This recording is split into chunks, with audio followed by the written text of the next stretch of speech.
12 dreams for the Red Queen under crown of stone. 8 voracious beasts born from 8 restless nights. 4 nails piercing the flesh of the sinner. 1 prayer for the summoned, called by this song. 'Tis perhaps the countdown to oblivion for the once proud city of London. 'Tis perchance her inhabitants' last dance alone to face death and pestilence. Confronted by the eerie and unknown, mortals became desperate for answers. A flock's flight makes for an omen, the falling of a star a dire presage. Turning to priests for interpretation when there was no reason to be found. When religion failed, men turned to science. I saw them build such vain cities, crafting machines made for endless war. New questions flourished as old answers withered. What is darkness but lurking sun? What is wall but enslaved stone? What is glass but tortured sand? What is song but a call to arms? What is hate but jilted love? What is life but death pending?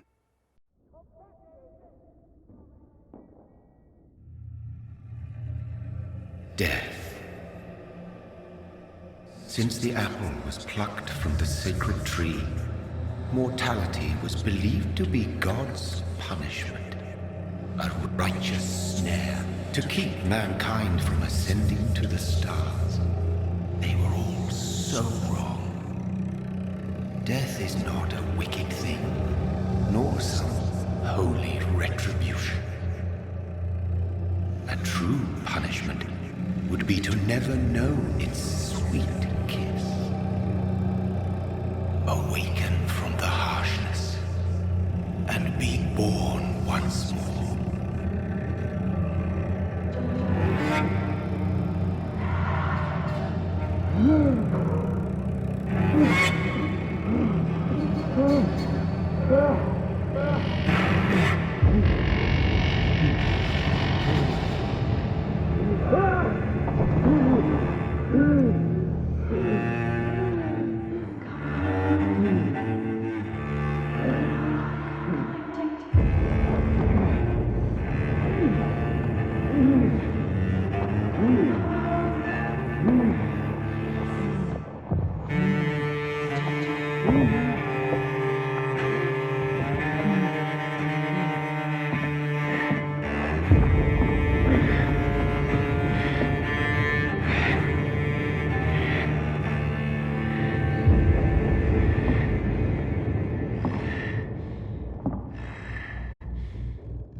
So thirsty.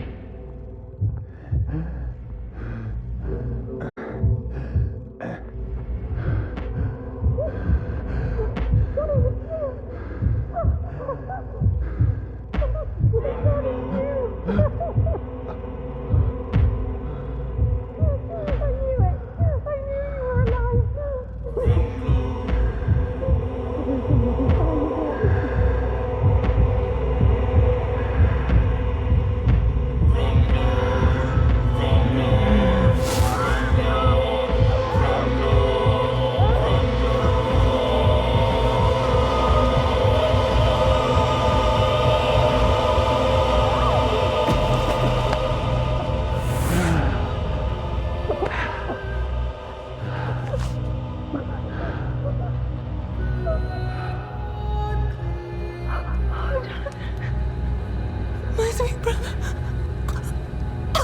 What have you done? Mary! Oh, no! Mary!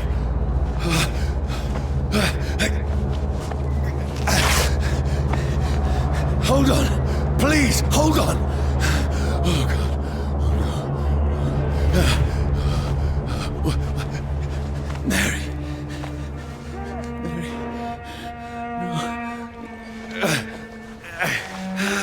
No. No.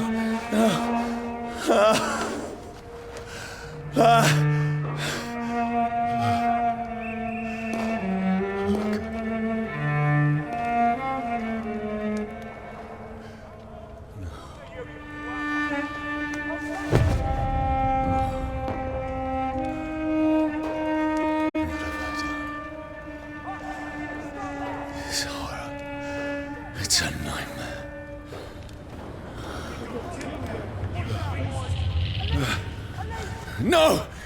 Please, a moment, let me explain!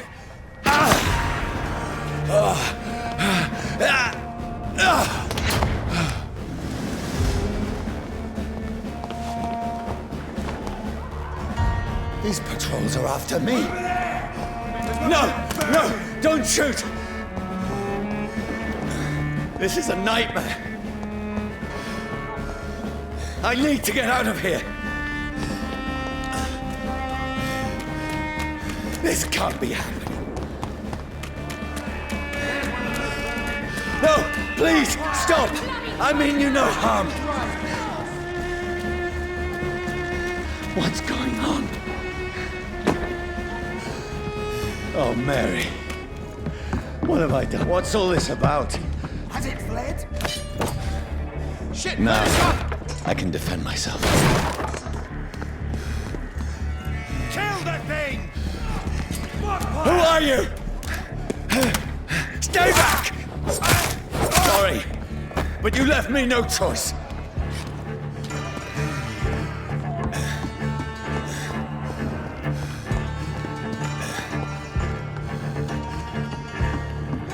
Who are you? Stupid beast! That's what you do with bleachers. Sorry.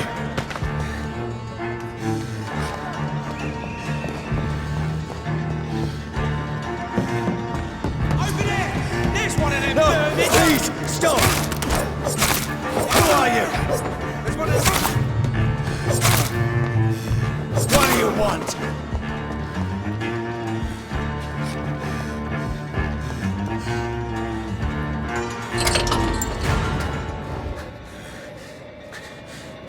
I mean you no harm. I need help. Die, you fucking leech! Please, listen to me. I can't make any sense of this. Shut up, beast! Who are you? What is this all about? What in God's name? I'll do the rest of the job. Just leave me.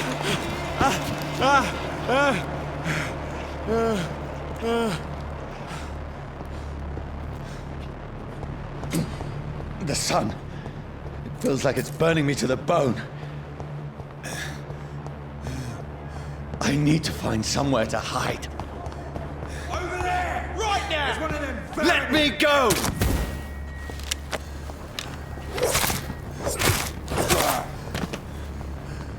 I need to find shelter. Is anybody there? What is this place?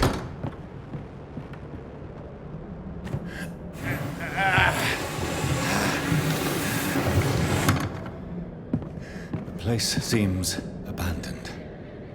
I should be safe enough here.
Brother,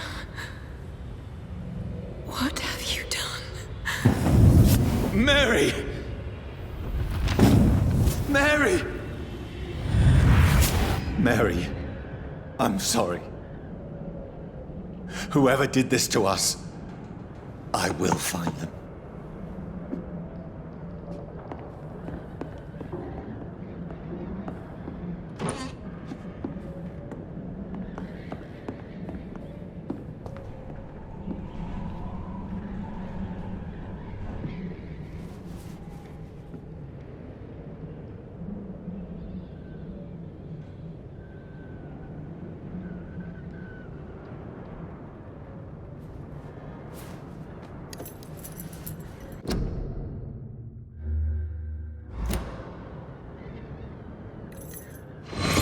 Wait.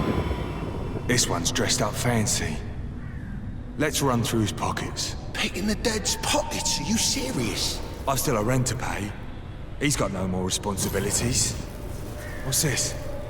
Gold watch. Beautiful it is. We fancy it and share the takings. I suppose we are undertakers. Now, give him an Eve.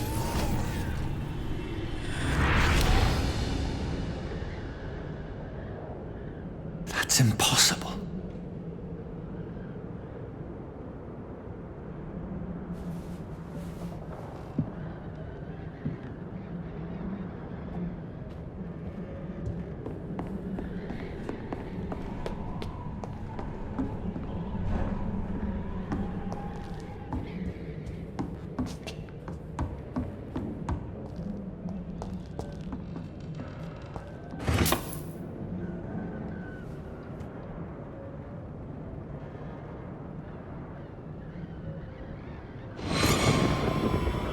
Dreams for the Red Queen that sleeps under crown of stone, that she might linger longer, her eyes as white as moon. Who goes there? A prayer summoned by warring song. A child born from darkness must take scent of his power. Who's there? Are you referring to me?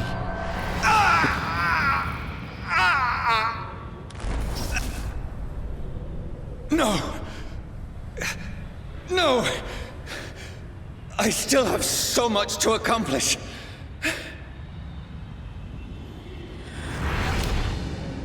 I still have so much left that needs doing.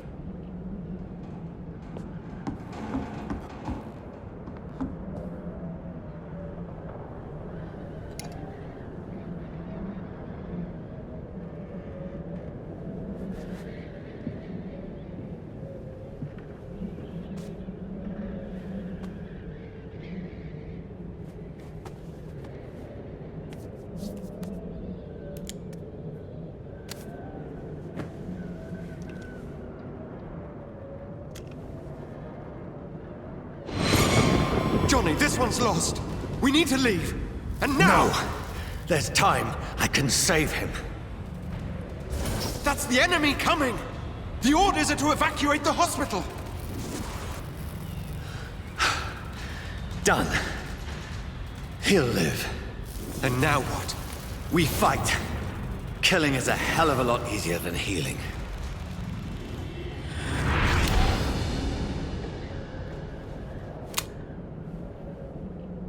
No, it never got easy.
This makes no sense. None of it. No sense at all.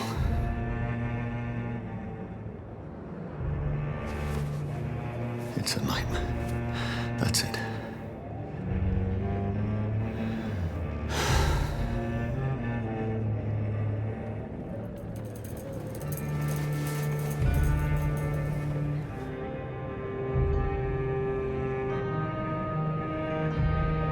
So be it.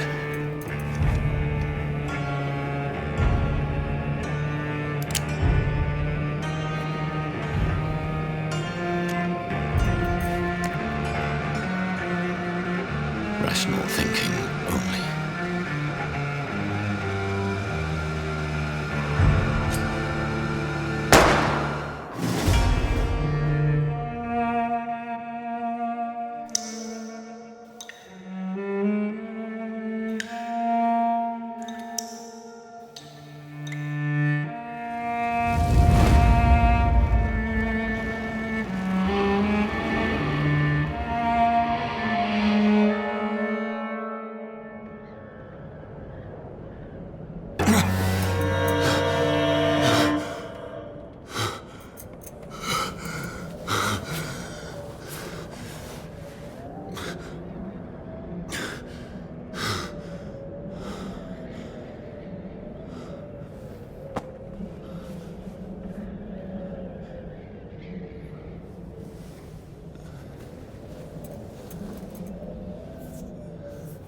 This is absolute madness.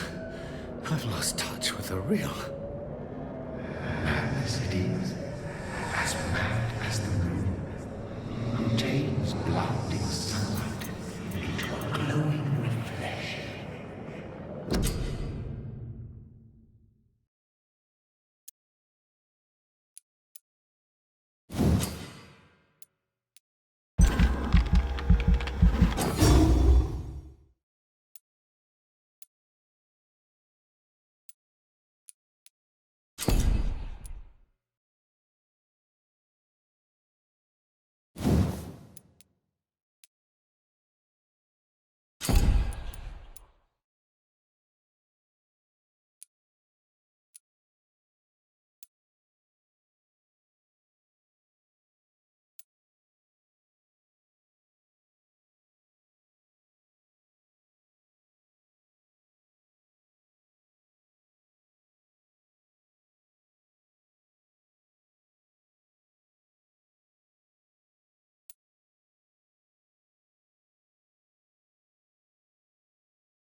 Voice in my head. If I'm not mad, then it must belong to the one who made me what I am. I must find him to understand what I have become. Where is it? It's closed. These people want me dead. I need to leave now.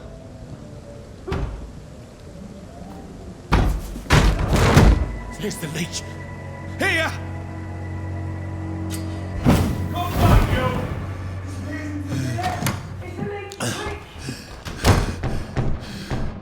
My head's spinning. Oi! Come out, you coward! I cannot enter. Clever fucking beasts!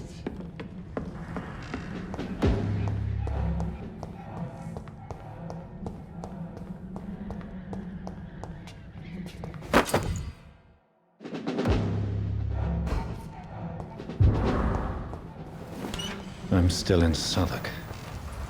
I must reach the West End. Go back home.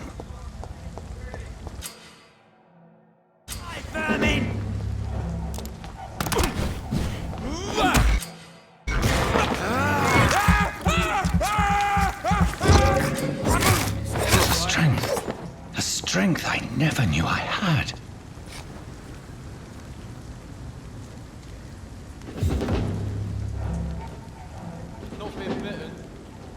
See them fancy clothes?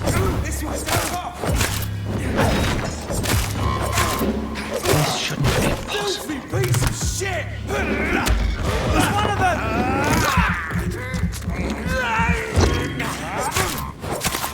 Every sinew, every fiber of my being is afire.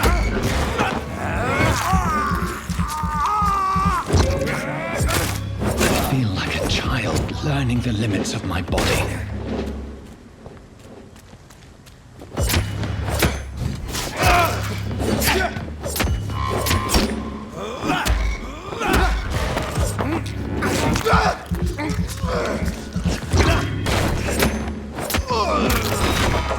My strength, my reflexes. I'm not human anymore.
If only I had controlled my need for blood. Mary, someone will pay for what happened to you. For what happened to us.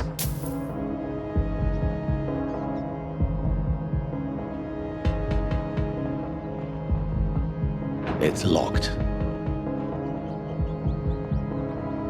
It's locked, all right.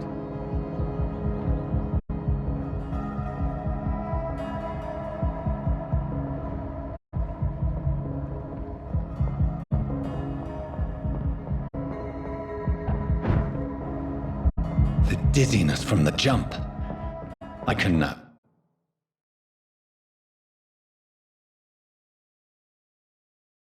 control it.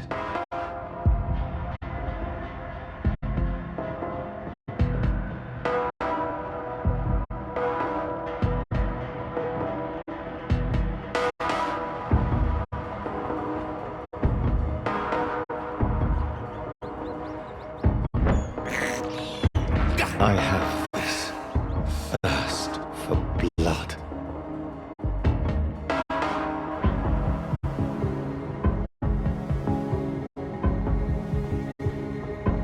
What will London have to say to me?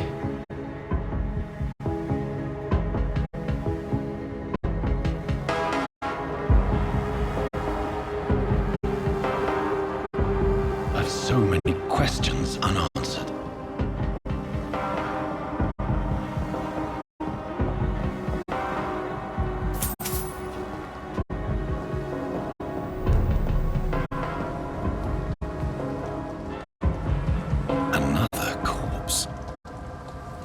Very streets of London become a mausoleum.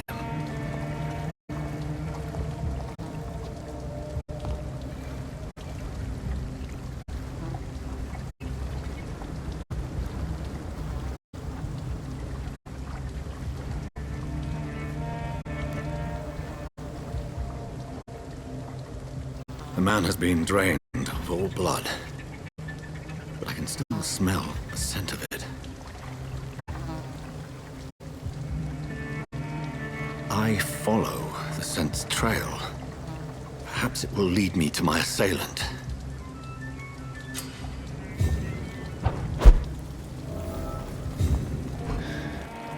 Fresh blood. The smell is so strong.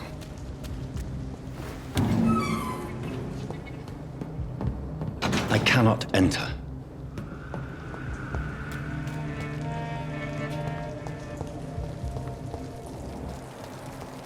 There is no one in sight.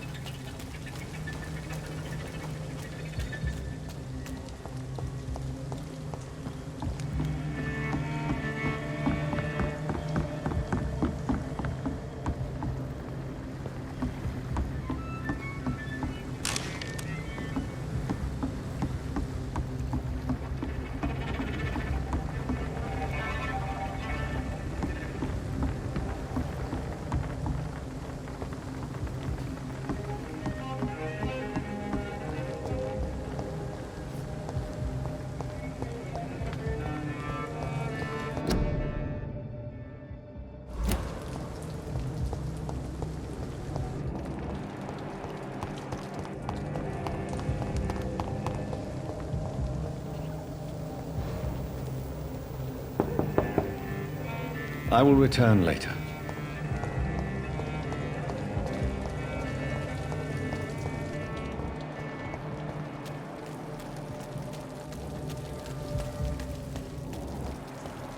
Where has everyone gone? According to the blood patterns, that's where the victim was attacked. So that must be the killer's trail.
At last, a little life. The turquoise turtle.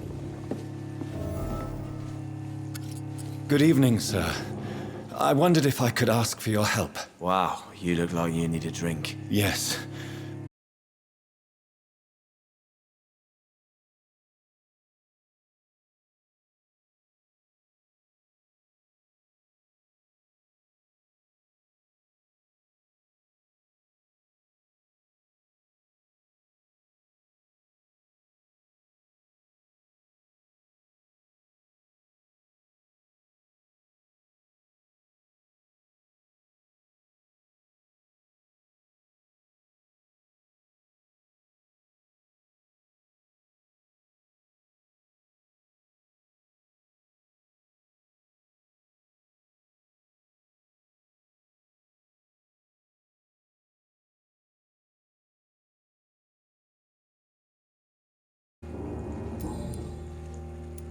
Has anybody entered the bar recently?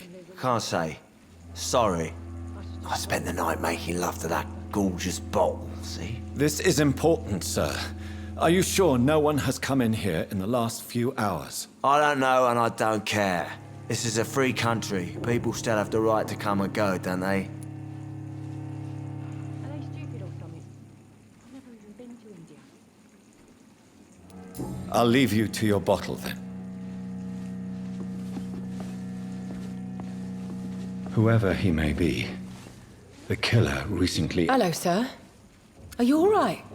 Is there any way I can help you? I don't know. Maybe you could just talk to me. Maybe you prefer to speak with Tom, then. He's more agreeable talking to strangers. What's going on around here? Where is everyone? Too many dead, sir. First the epidemic, now all these terrible murders. The murders. What can you say about them? Bodies found in the streets every morning. Drained of blood. It's just horrible. Some say the sewer dog is back. The sewer dog? What's that?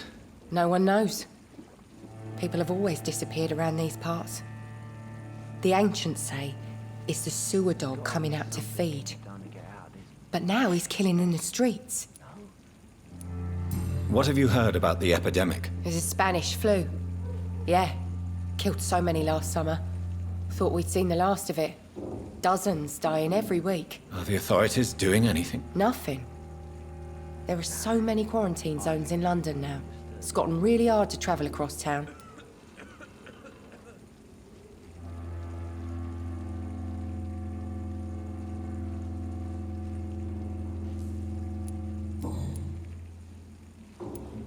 I just want to talk. I didn't mean to scare you. I'm not afraid, sir. It's just I've other customers to take care of. I only see one customer. Oh. Well, yeah, of course. I mean, I best check on them.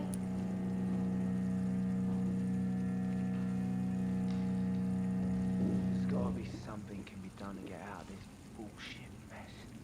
No.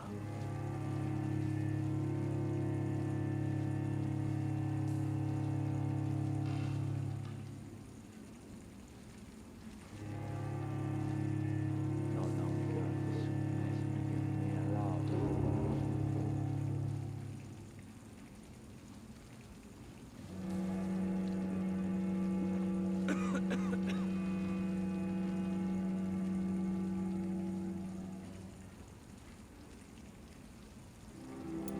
What is this place? This is Tom's bar, a turquoise turtle. I'm the barmaid here, Sabrina, if you want to know.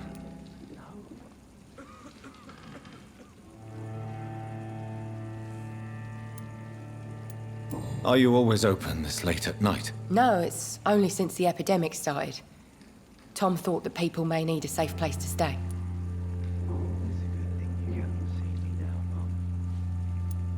You don't seem to have much business.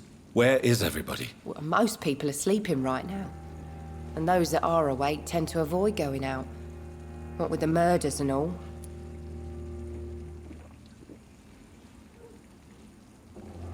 Damn it. I think drink no longer stirs me.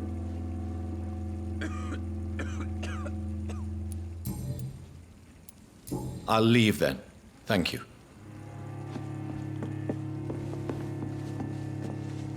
My God, sir, you look like Jonah's whale just spat you out of hell. Can I get you a drink? No, thank you.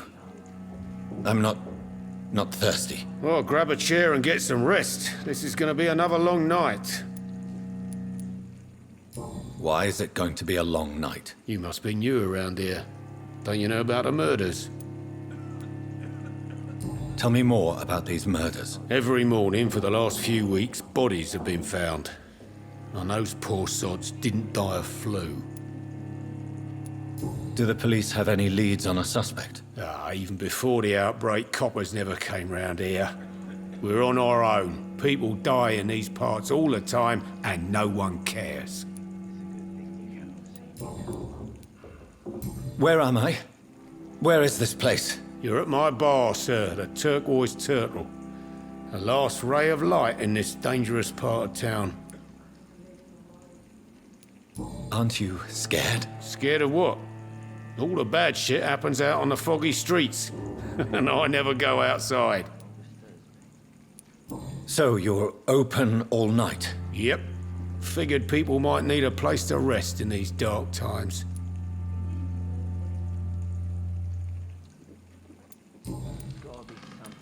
I'm looking for someone who might have passed through here recently. Wondered if you might help. It's been quiet tonight. The only other person I've seen went straight up to his room. Thought it was kind of rude, actually. You mean he's still here? Well, yeah. He paid for the entire week. Not long ago, this sort of mess would have given me a laugh. Who is this man? What does he look like? Well, like a gentleman, I guess. Well-dressed, quite polite. A professor or something fancy like that. Always writing, reading notes.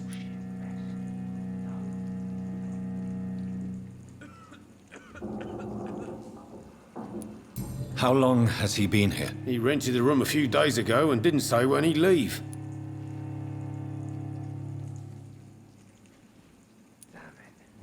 I need to meet this man. I have questions. Just climb the stairs and knock on the first door. I heard him open his window, so I guess he's still awake. And, Yes? no funny business, you hear me? This is a respectable establishment. It's a good thing you cannot see me now, Mum.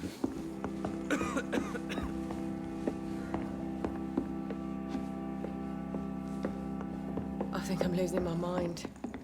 This is no place for you. Prewen has several patrols roaming the area. They do not pursue me. But they're looking for vampires, and they're most efficient. They'll not relent until the killer has been identified. I have a common objective, but I require... I think someone is eavesdropping. Are you certain? You might as well come in, whoever you are. Slowly, vampire! Who are you? I mean you no harm. Saith the vampire. Present yourself! I need a word. With anyone.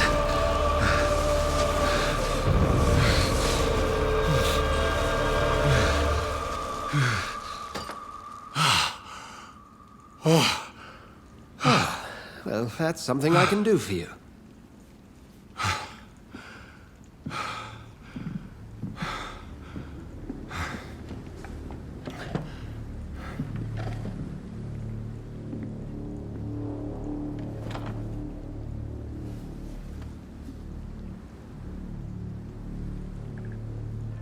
And who might you be?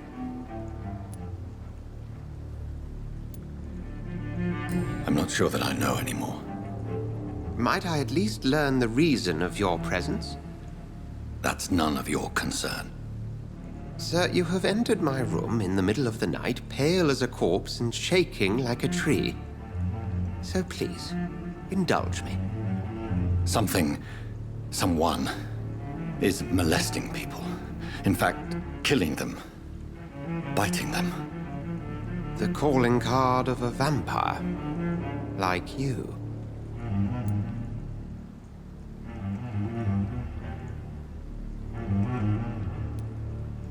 I've been hunted down in the streets and attacked. I'm a victim here too. I believe you. Then if you are not a vampire, who or what are you? Dr. Edgar Swansea of the Brotherhood of St. Paul. I'm performing an independent investigation here in an attempt to understand precisely what is going on.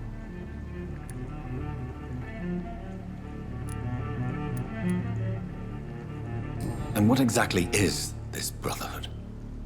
Sir, if the name is not familiar to you, then we shall discuss it another time.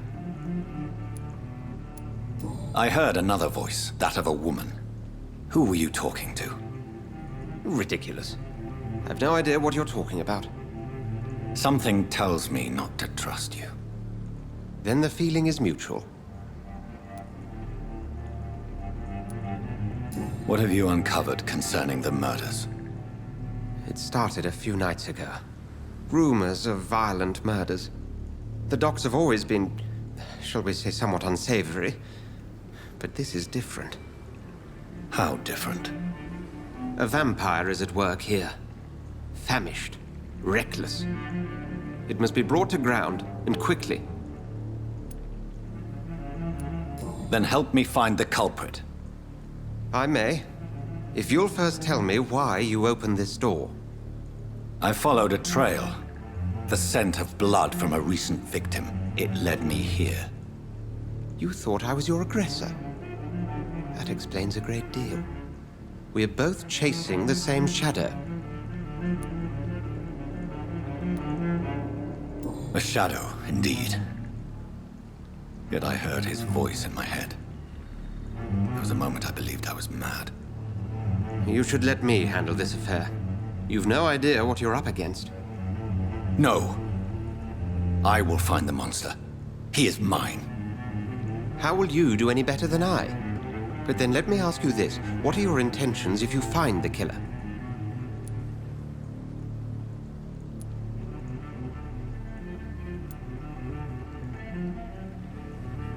I'll end him.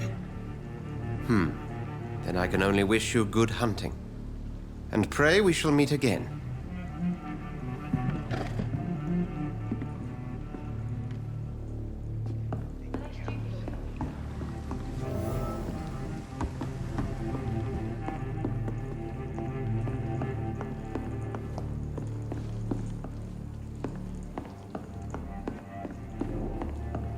If Swansea is not my attacker, it means somebody else came here tonight.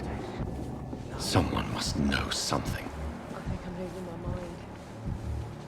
I should just run as far away from this place as I can. Welcome back. Did you find what you were after? I can't say I have. Are you sure no one else came into your bar before I arrived? Hey, I told you, you were the only other stranger I've had. Goodbye, Mr. Watts. Not long ago, this sort of mess would have given me a laugh. Evening, sir. Can I help you? I have a few questions for you. Well, if you must. I spoke to Dr. Swansea. He's not the man I'm looking for. Now, I want the truth. The truth? What do you mean? I suspect that someone else was here tonight. And I don't think Tom wants to tell me about it. I'm just the barmaid here, okay? If Tom says you're the only visitor we had, then you're the only visitor we had. I can feel your fear, madam. Please, tell me what's going on. It's Will. William Bishop. He came in here earlier tonight and he... Well, I thought he was going to clock someone. Why are you so afraid? I mean, his skin. His hands. I scrubbed every glass and every chair that he touched. God, I hope it's not contagious. What happened tonight? He was dead drunk, as usual. But my God, his eyes. His face. He must have caught something awful. He shouted and cried. It was terrible. Tell me about this William Bishop. Will was a sailor who worked at the canning factory before he lost that job. A nice bloke, really. He's never been violent. Until tonight. Why keep it a secret? Why not tell me about it? Tom's nothing if not loyal. After Will lost his job, he offered him one ear. They used to be good mates. But recently, Will started to get very aggressive. I see. Thank you for your candor. I'll be sure to talk to Tom.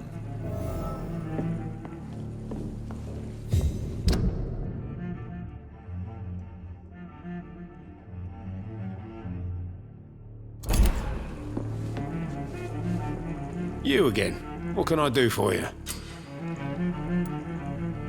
Tom, talk to me about the visit from your old friend, William. Yes, Will came by tonight, but he's not my friend anymore. Why lie to me if he is not your friend? I didn't lie. I said you were my only unannounced customer, and that's the truth. I need to find him. It's a matter of urgency. Do you know where he is? You could try his boat. It's up by the North Pier. He sleeps there when he's too drunk to get home. Please describe him to me. What do you expect? He's a tall, sick bastard with a bad rash and torn old clothes. William used to be strong. Now he's a mess. Thank you, Tom. If you see him, tell him I don't want him back here unless he cleans up his act, okay?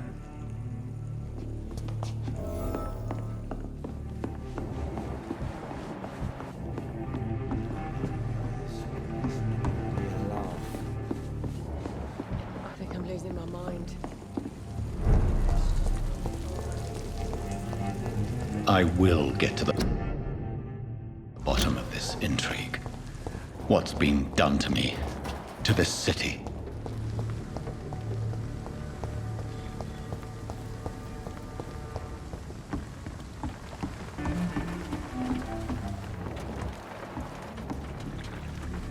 The body is still warm. This man has just been drained of blood. What's this? Some sort of note.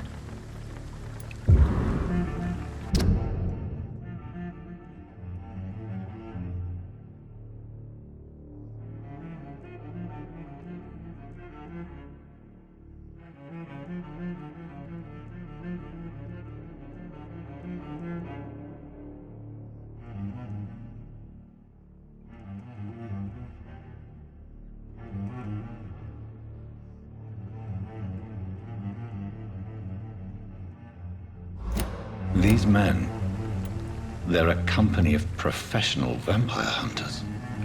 This man was armed. He tried to defend himself.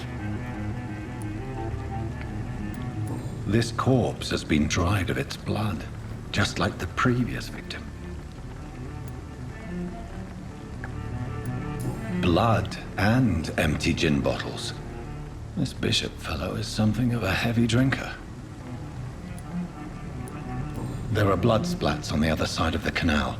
I must reach that barge.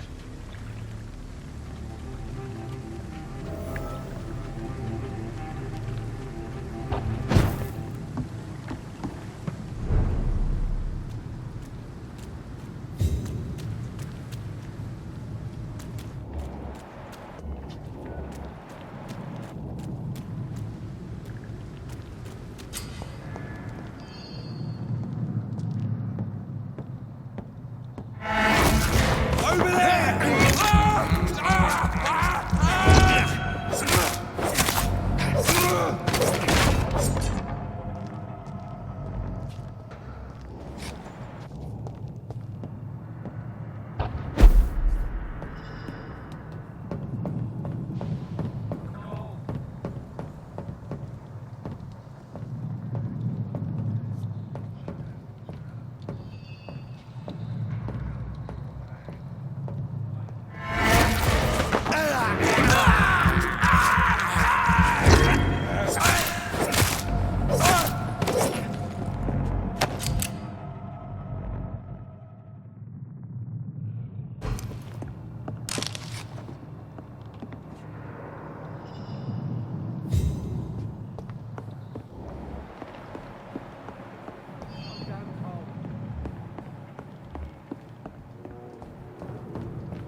Steady, boys, we've got one of them!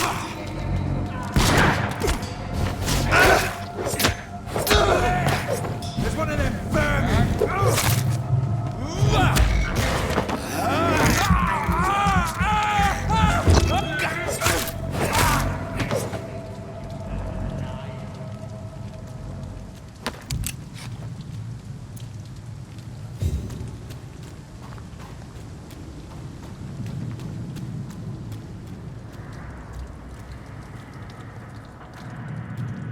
Look at it!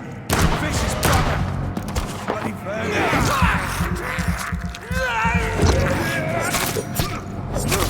He's dead! Look at it!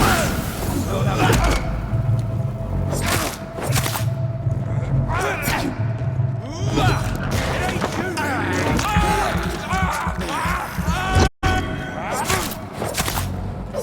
Murdering bastard!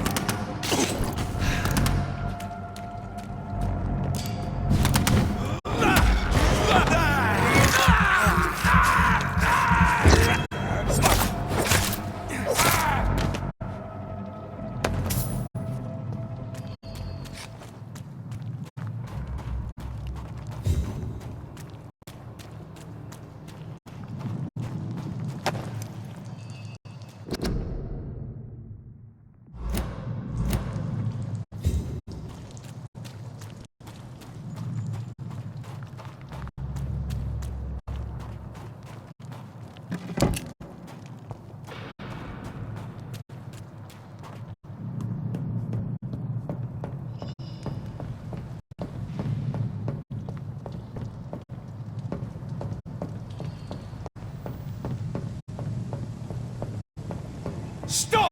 Right!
Fresh blood. The whole building reeks of it. The scent is so strong it makes me dizzy. Do not betray your trust. Is this first, you say? need a drink. I'm so thirsty.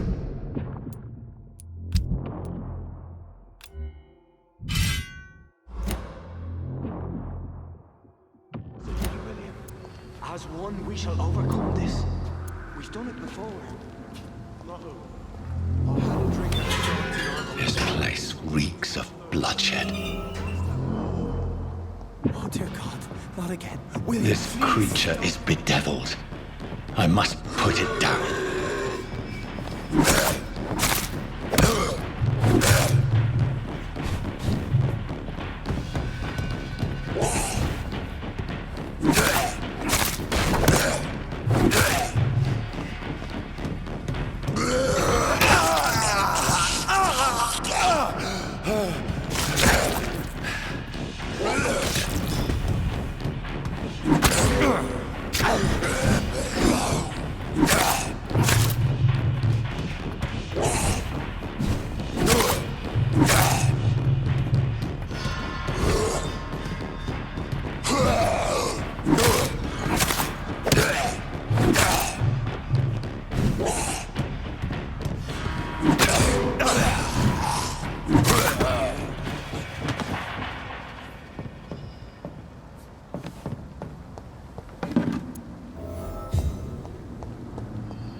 William was an honorable man.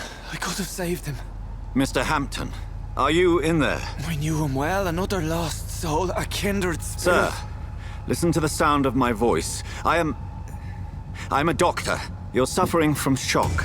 I must return to my flock. They'll stray without me.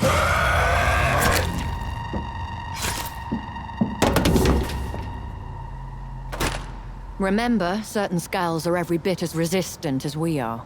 Who are you? What do you mean by Skal? You truly are a newborn. I should have realized. Wait. You are the woman from the bar. Are you like me? Can you help me? I believe, sir, I already have.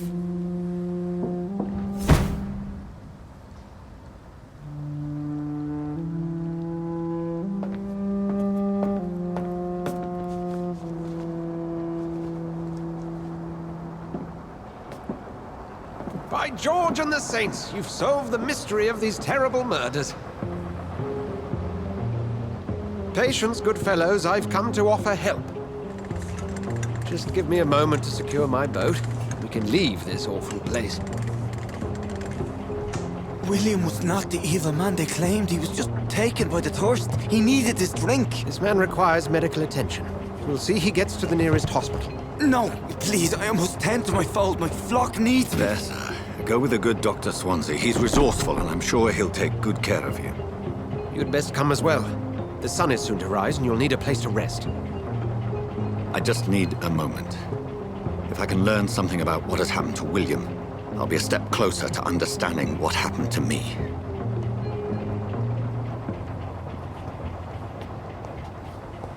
This poor creature can't be my maker. Could it be some subspecies of vampire? I must find a place to analyze the blood.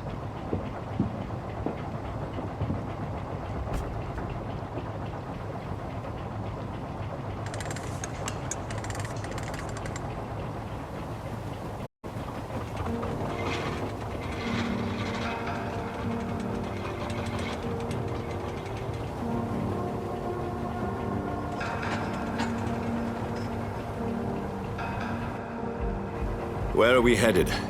We're on our way to the Pembroke Hospital. It's just across the canal.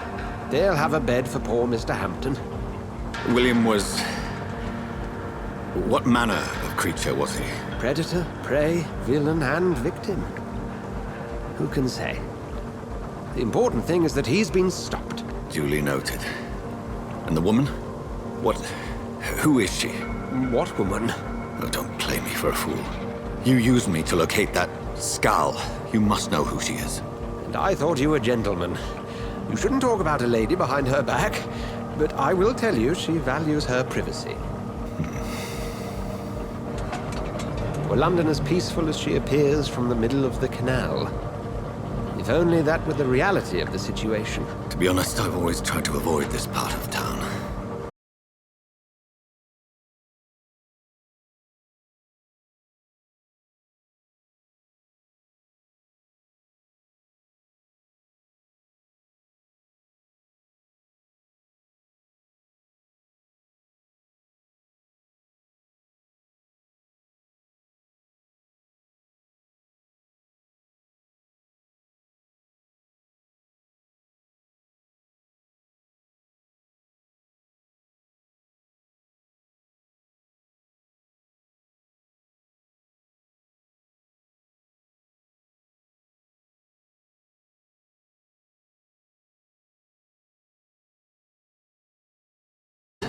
I attended 3 of your seminars before the war. Utmost admiration for your research.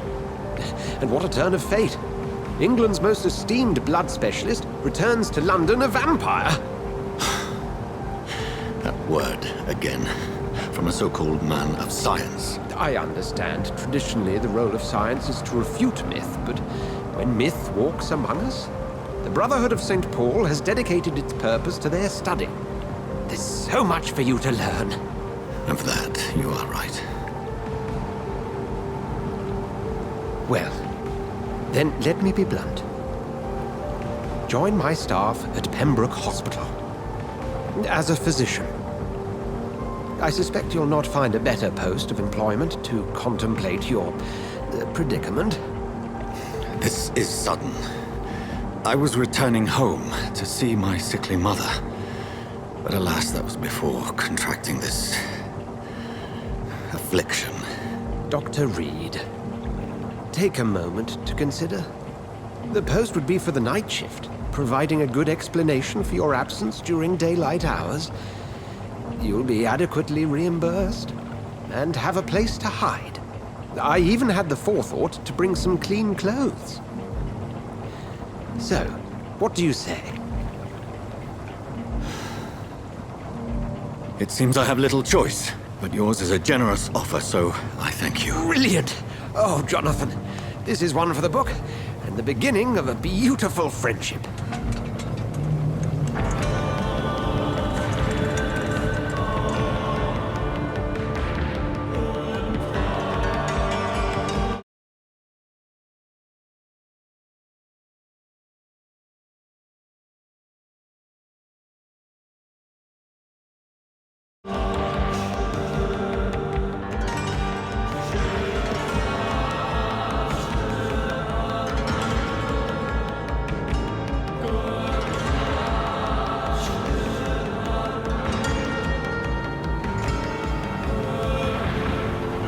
Dr. Swansea, thank goodness. I was beginning to be concerned. Worry no more, Nurse Crane, for I bring good news. Oh, Doctor, what a night. We lost 2 more patients. Nurse Scow said she couldn't take it anymore and resigned. Yes, well, I'll make a new rota in the morning. In the meantime, find a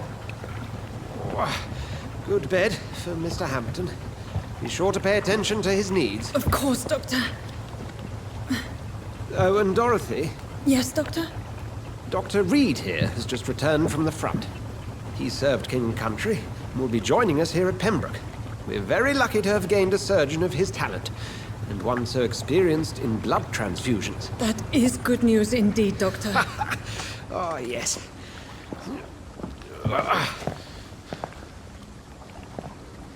Here at Pembroke, it's not what we have, but what we haven't. It's only thanks to Nurse Crane and the staff that our ship doesn't sink. If you have any questions, just ask her. Duly noted. Thank you. Your assistance is required, Dr. Swansea, immediately. Welcome aboard, Jonathan. We'll catch up after my rounds. Coming, Nurse Crane. I'm coming.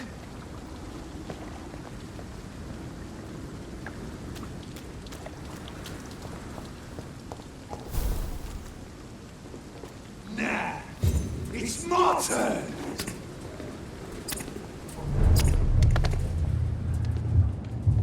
Rotten or pristine, each heart contains the river, dry it all.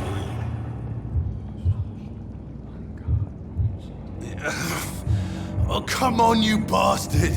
I won't bite. Sir, please. You've lost too much blood. Calm yourself. You think I didn't notice? Stop your staring and get me to an hospital, you arse!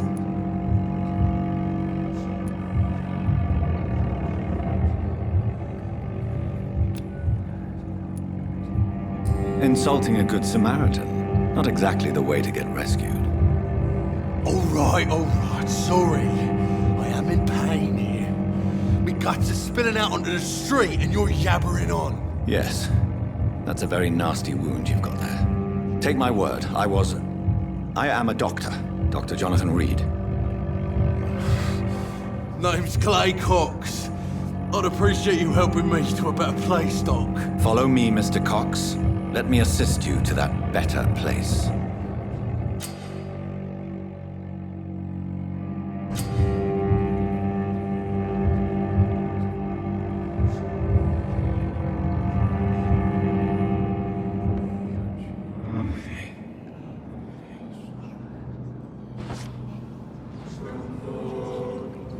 Bring this fading light into the shadows.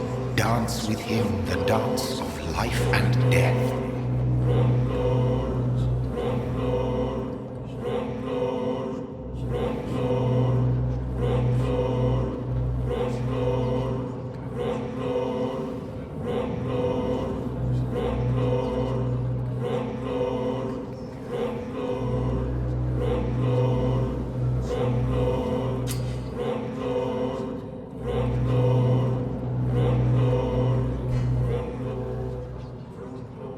No more. Not tonight. Not like this. I will not take another life.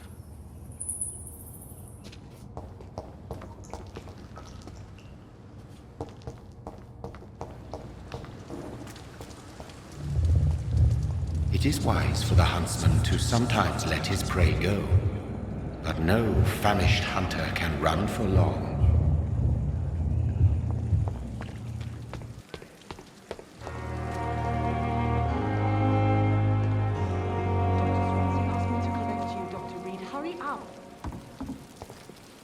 Doctor, where have you been? I've little time to play hide and seek with members, no matter how illustrious they may be. And by the docks. He answers to the name of Clay. Requires urgent medical attention. Already making the rounds? That's the Pembroke spirit. I'll ask our porter, Milton, to bring him back immediately. Thank you, nurse. What can I do for you? Dr. Swansea insisted we provide you a quiet office. You'll find it on the second floor with your name on the door. Thank you. Nurse Crane, isn't it? Yes, Dorothy Crane. Welcome to Pembroke Hospital, Dr. Reed. Your office has been prepared. I would like to ask a few questions first.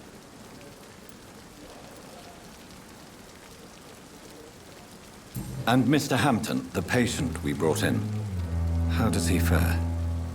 I gave him a sedative to help him sleep. Poor thing was in quite a state of shock. Thank you, Nurse Crane.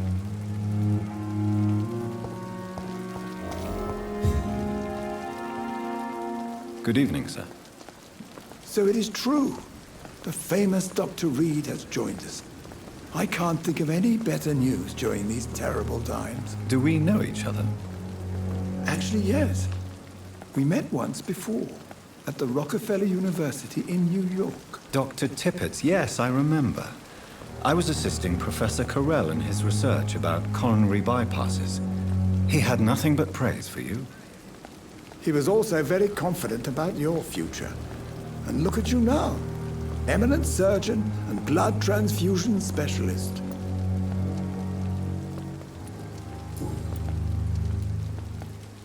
What is the Pembroke Hospital situation? And please, speak freely. This hospital is not exactly the best of London. I'm sure you are used to working in a better environment. It's more than enough. In any case, the personnel of a hospital are much more important to me than the building. Don't be misled by appearances, Dr. Reed. This hospital does not lack talented people. It just lacks hope. What can you tell me about the staff in the hospital? Some are really good, and others are not so good. But during this troubled period, there is no time for slander. I prefer to focus on the positive character traits.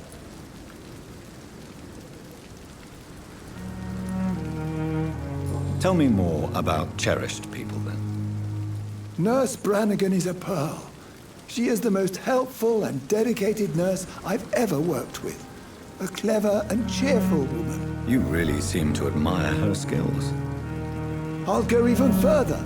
If she was a man, she would be a damn fine practitioner.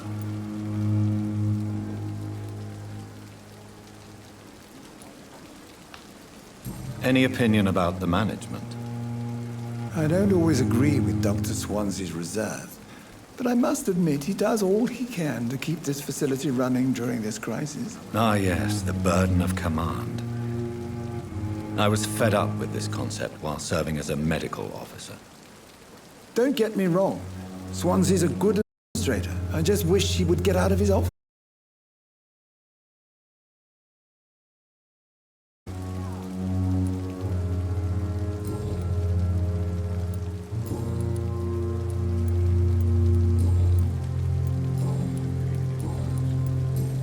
Goodbye, Dr. Tippett.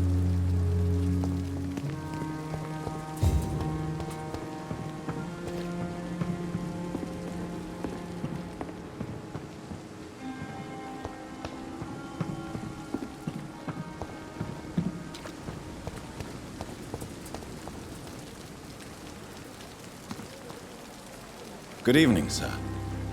I'm Dr. Jonathan Reed. I'm new here. I've already heard about you, Dr. Reed. I'm Milton Hooks, the ambulance driver for this shithole of a hospital. That's quite a blunt introduction, Mr. Hooks. You can call me Milton.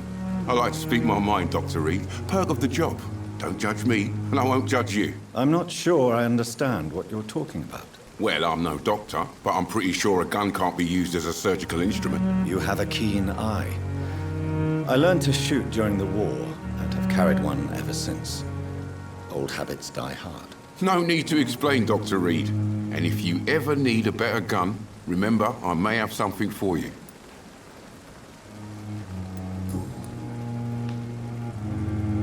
How is the situation around here? You want to hear the situation is all right? It's fucking awful. We lack everything, and it's getting worse every day.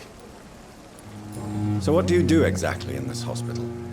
Apart from smuggling guns, I mean. I've been an ambulance driver since... too long, I guess. I bring sick people here night and day. It's a dirty job, but I get it done. Most of the time.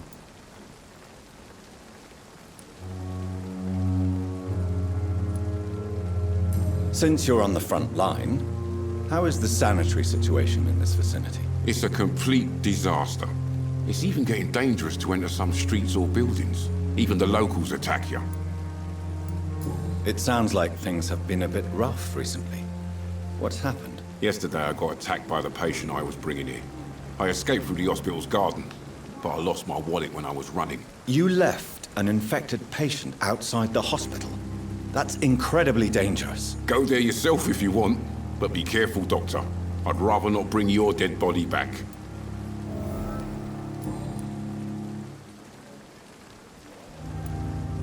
Are you really smuggling weapons through the hospital? And why not? I've already been attacked by patients, you know. And by gang members willing to steal my money. But you're not defending yourself. You're selling guns to civilians. You keep people alive your own way, Doctor.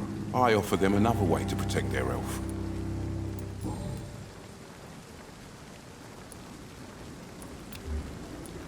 I'd like to see your goods. Wise choice, Dr. Reed.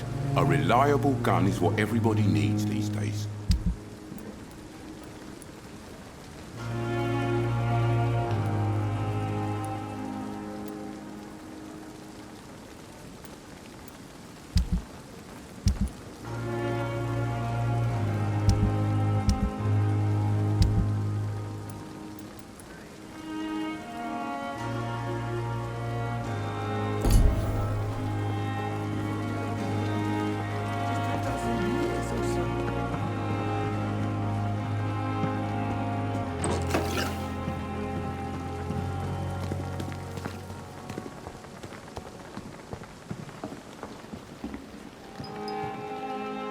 Good evening, nurse. I'm Dr. Jonathan Reed, the new surgeon here at the Pembroke. Dr. Swansea has already told us about you, sir. I'm Nurse Gwyneth Brannigan. Welcome to the Pembroke Hospital. Did he really? It's a good thing I wasn't hoping to keep a low profile. All members of staff have already read about your new blood transfusion technique. Dr. Swansea made sure of that. I see. Well, I'm a little surprised, but I suppose I'll just have to deal with this unexpected notoriety. You must know, blood transfusions are Dr. Swansea's primary subject of research. He is convinced it is the future.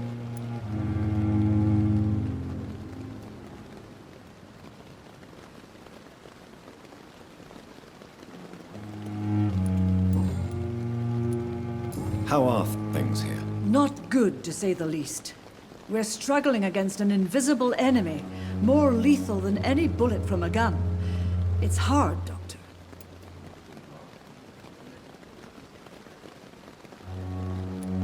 An invisible enemy? Quite a poetic term for a disease, especially from a nurse. Sorry, Doctor. These last few weeks have been exhausting. We could all do with a good night's sleep.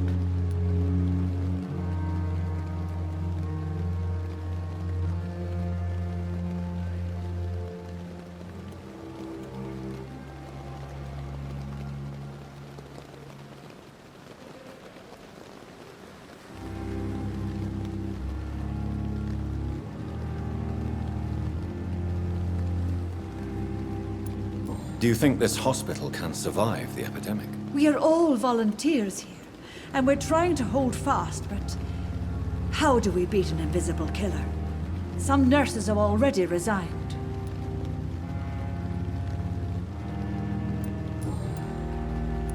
I'm not familiar with all the staff yet. Perhaps you could help me. Brilliant professionals, most of them. Dr. Swansea has a gift for recruiting talent. Most of them. Is there a problem I should know about, nurse? It would be inappropriate for me to speak ill of a colleague. Is there anyone that stands out? Well, I have never met someone as dedicated as Dr. Tippett's. He should be a standard for us all here. If only he were younger. Why should his age be a problem? I guess it's fair to say he's always pushing himself to the limits. He just doesn't know when to stop and get some rest.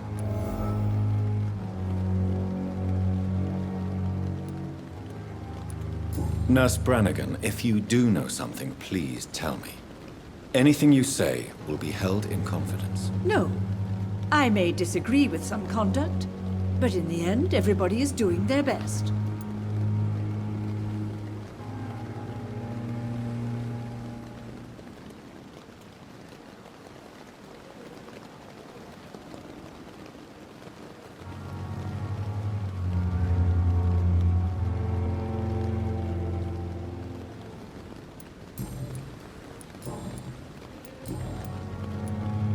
Why does Dr. Tippett claim you're the main reason he keeps working, despite his fatigue? If it wasn't for him, I probably would have left the Pembroke years ago.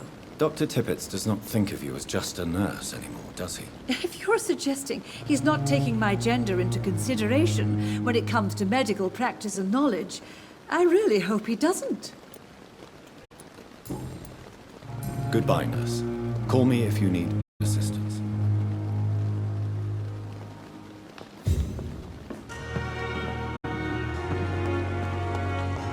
Dr. Swansea is right. This place seems perfect to conduct my research. It's here again.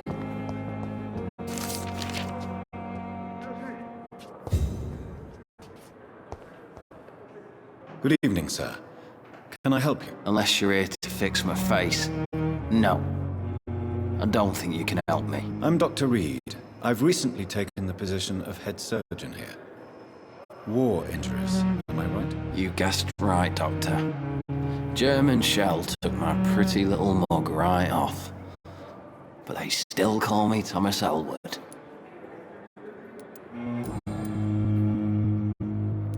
How is your stay with us, Mr. Elwood? Oh, it's bliss. I just escaped death in the trenches to be surrounded again by the moans of the dying. Can I ask you precisely why you're a patient here? It's the pain, sir. The drugs don't work. It just hurts under the scars, if you get my drift. Can I do anything for your pain? Nurses gave me a bunch of pills. No effect. Told you. It's like the flames are under my skin, burning away. Who is treating you? Is someone in particular looking after your case? Nobody since the old and tired doctor spoke to me. Started to think I was forgotten about. Wouldn't blame you. You don't seem worried by that. My face hurts so much more when I smile or cry. I've learned it's easier not to speak. But be assured I'm smiling inside.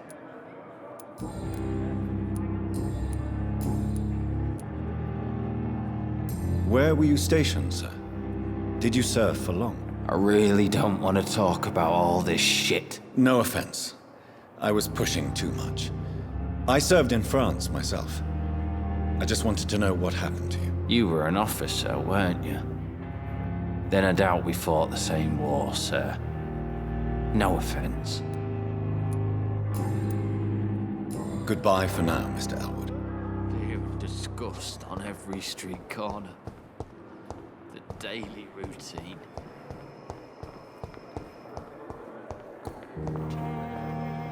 Good evening, miss. I'm Dr. Reed, the new surgeon at the Pembroke Hospital. And who are you? Your name has no meaning to me, mortal.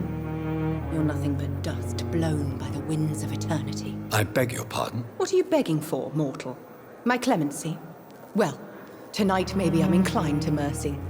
You'll never forget the night you met Thelma Howcroft. You keep calling me mortal. Why is that? And if I'm mortal, what are you? Well, Dr. Reed, if you must know, I'm a vampire.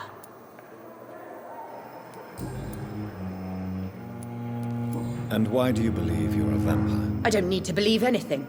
It is what I am.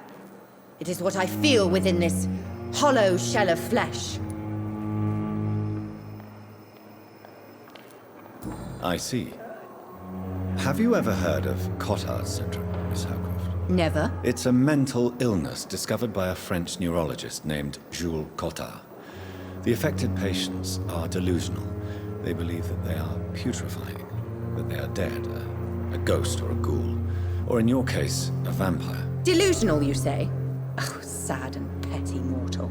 You can't even begin to understand the concept of immortality. And you think it is I who am delusional.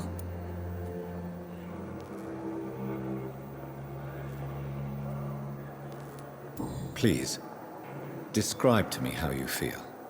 What is it like to be a vampire? I can hear my body crumble from the inside as my flesh cracks and fades. I sense the last pulse of postulant blood within my drying veins. I need new blood. I'm assuming you must be a patient here. Am I right, Miss Howcroft? It's only a cover. To hide from my enemies. I can leave whenever I want. As a woman, a spirit, fog, or bat. Who are these enemies you mentioned? Can you describe them? I cannot say for sure. But I sense their eyes on me from nearby. I feel them watching me every time I visit the garden near the morgue. The staff here are not your enemy. They're here to help you, to care for you. I'm not speaking of the doctors in white. I'm speaking of the men and women who hunt me. For I am a vampire! I see. Don't worry. These people will not find you here. I'll personally make sure they leave you alone. Thank you, mortal. But do not interfere with them, for you are no match for those that hunt me.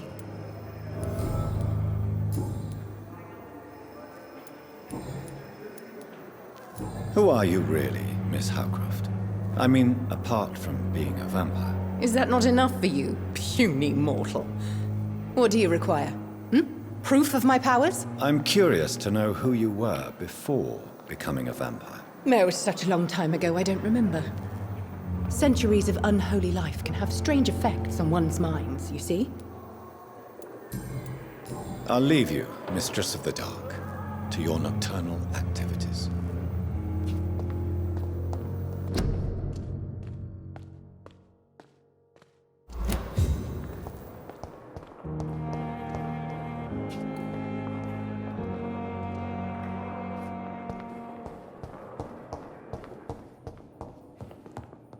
So many deaths. And still more coming. What can I do for you, Doctor? Thank you, Nurse Crane.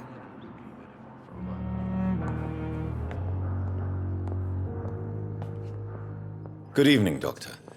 I believe we're going to be working together. Dr. Reed. Dr. Swansea informed us of your arrival, but I could not dare to believe we'd have such good fortune. Such an honor, sir.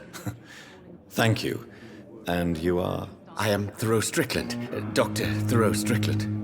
I'm a great admirer of your work, Dr. Reed.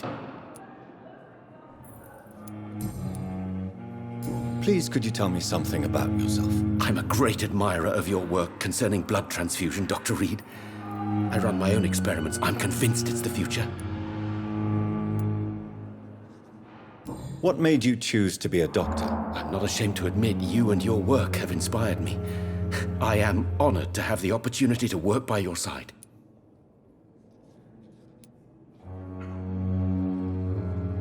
It's always a pleasure to share scientific and medical knowledge with someone eager to learn. I'll be glad to help you if I can. This epidemic may be the century's most terrible disaster, but I'm convinced that we, as doctors, are the only ones able to defeat it.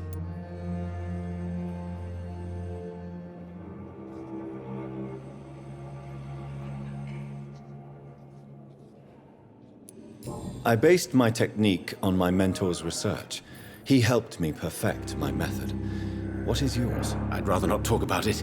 For now, it's just theories and first approach.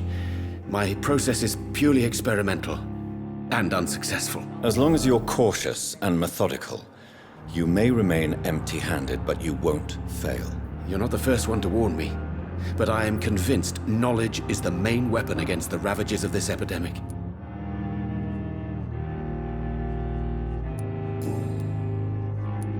What can you tell me about the Pembroke? Well, it has always been an honor to work with Dr. Swansea. But with your arrival, I can't think of a better opportunity to learn about blood transfusion.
You seem quite optimistic. It's a rare and precious attitude in these difficult times. I'm convinced that this epidemic is a test of endurance and dedication for us men of science. Questions remain about our capacity to resolve the situation. True. Last summer, during the first wave of the epidemic, I used to joke with Milton about the extra work. We're not smiling now.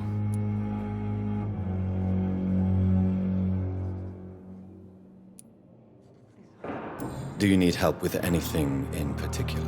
Well, yes, maybe. I'm waiting for a batch of products I ordered for my personal research, yet my supplier seems to have vanished. Do you want me to play the errand boy for you? Oh no, Dr. Reed. But if you went personally to his shop, what with your reputation and all, he wouldn't dare to refuse the products I need. I see. Well, give me the address, for I may pass by if I have time.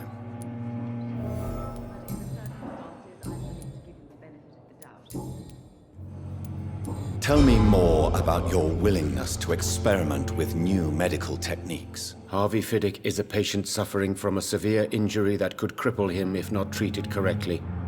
I'm convinced your blood transfusion technique could help him. What is it you really want? To save him, or to prove your point? Fair question. I want nothing but to save my patient, Dr. Reed. Especially since I know Mr. Fiddick's story.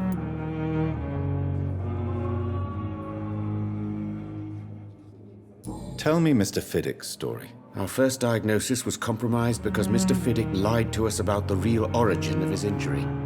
He first claimed it was an accident. But why would he hide such crucial information from us? Because he is a proud father, ashamed of putting his children at risk because of his own negligence. This personal involvement could also appear to be a lack of impartiality. You must know that a good surgeon must remain neutral. I agree. But that does not excuse Dr. Ackroyd's behavior, a man who did not even take time to converse with his patient. Do you think keeping his distance was a mistake? All I know is that I'm taking care of human beings with desires, hopes, and fears. Not some biological machine comprised of blood, bones, and flesh.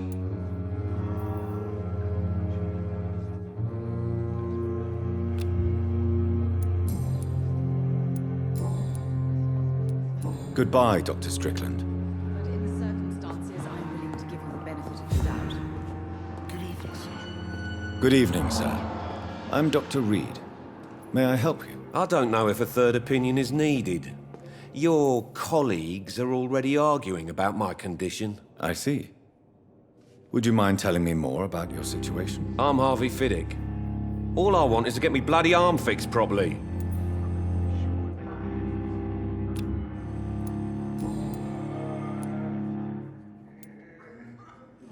Tell me about the doctors who are arguing about your case. Strickland and Ackroyd. They both want the best for me, but there's a lot of pride there. Doctors are no different from carpenters, it seems. What do you mean? I often had professional arguments with rivals on a building site. Difference is I disagreed about wooden nails, not flesh and bones.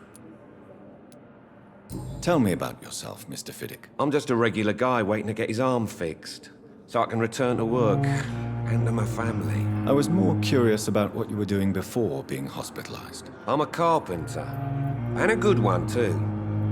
But that means I need both arms to feed my family, Dr. Reed.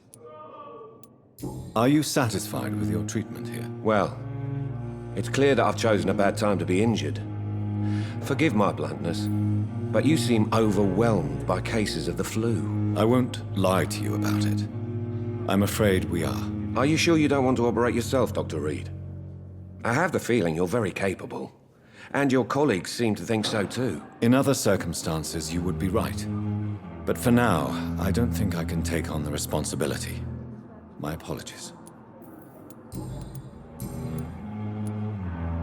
Tell me about your injury, Harvey. Why do you feel so guilty about it? My wife died because of me.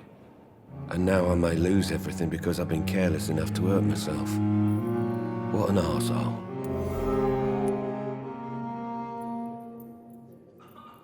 How could your job be responsible for your wife's death? I was working a double. She went out to bring me a hot meal and got caught in a German bomb raid. You can't hold yourself responsible for your injury, Mr. Fiddick. Unless you tried to hurt yourself. Of course I didn't hurt myself. But I can't work until my arm is fixed. My children need to eat, Doctor. Tell me more about the death of your wife, Harvey. 1915. I was in the army.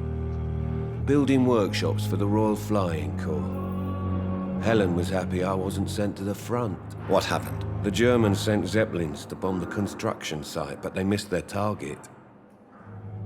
My wife was bringing my dinner when the bombs fell. I'm sorry for your loss. So many died during the bombings. I served in France and witnessed the carnage there. I would like to say that she didn't suffer. Truth is, I have no idea. I just know that I'm all that me kids have. Poor little bleeders. How are your children after losing their mother? They were smaller then. The only good thing about this is my Helen didn't bring them with her that night. Goodbye for now, Mr. Fiddick. I'll see you later. Reads me like a book.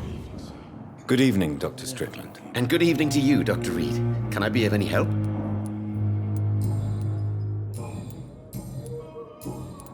Goodbye, Dr. Strickland.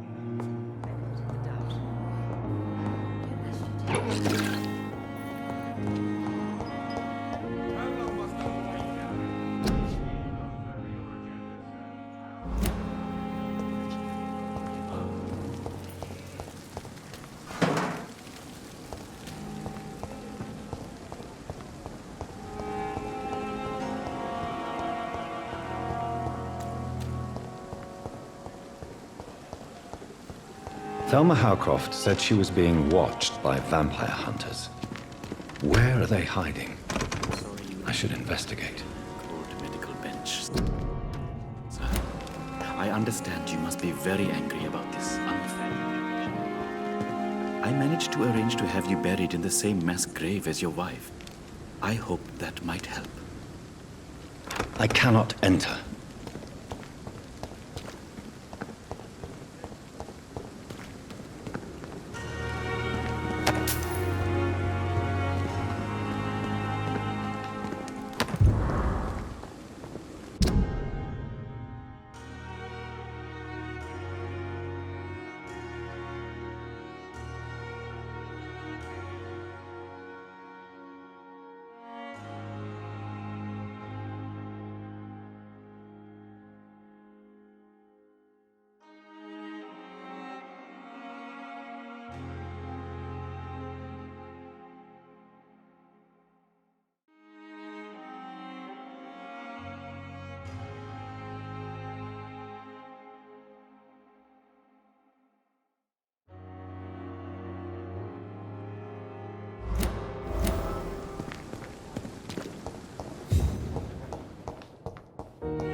Good evening, Dr. Strickland. And good evening to you, Dr. Reed. Can I be of any help?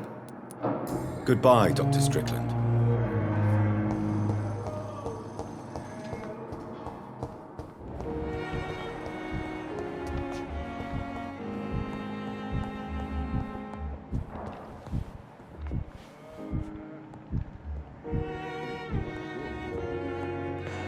Good evening. I'm Dr. Reed. Can I help at all? No. Really?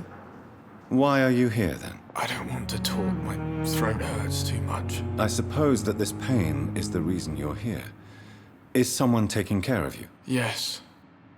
And no. Could you at least tell me your name, sir? Mortimer. Mortimer Goswick.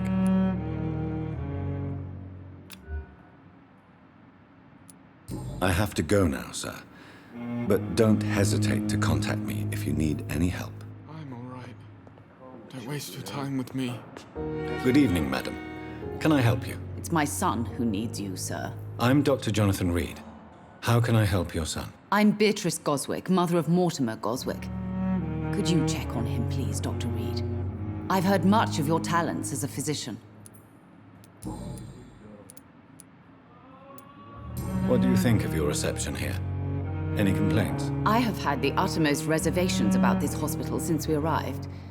But we had no other choice, considering the state of emergency. Is there something in particular that's bothering you? Some of the staff were not especially welcoming. I suspect they're not accustomed to dealing with patients of such social standing. Tell me more about your arrival at the Pembroke Hospital.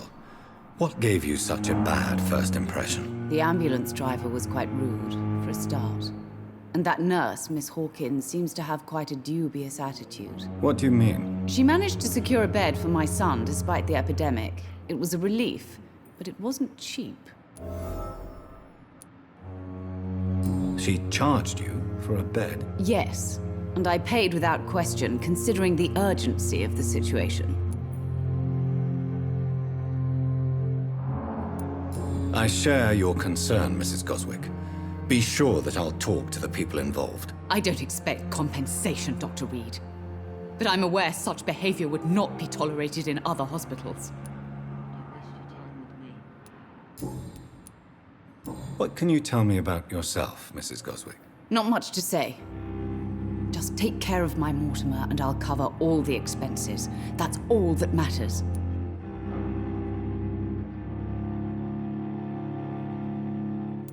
Are you really that rich? Most of the patients here are of a more humble origin, if I may say so. Yes, thanks to my husband. May he rest in peace. I can cover any needed medical expenses. May I ask if you have an occupation, Mrs. Goswick? I'm a teacher by profession. I teach young women who are more ambitious about their futures than their families.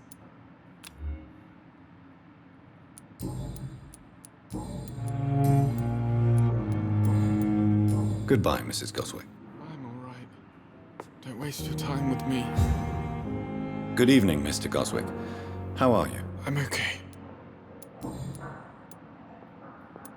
Why did your mother have you hospitalized here? She seems convinced this is a bad hospital. My mother just wants the best for me. She won't rest while I'm here. She'd go all the way to hell and back to help me. Pembroke Hospital may look unorthodox, but rest assured you're in good hands here. It's not me you have to convince, Dr. Reed. It's my mother. Is your mother bothering you? As your doctor, I can ask her to leave you alone if you would prefer. That's tempting, Doctor. But you have no idea what my mother is capable of. She would tie herself to my bed if you asked her to leave. How painful is your throat, Mr. Goswick? So painful I'd rather not talk at all, Doctor. I'm sure you realize a doctor and his patient have to communicate, sir. Would it help if I gave you some paper and a pen? Not really. I see. Mr. Goswick, perhaps your sore throat is just the consequence of something more hurtful. Yes, maybe. But I don't want to talk or even write about it now.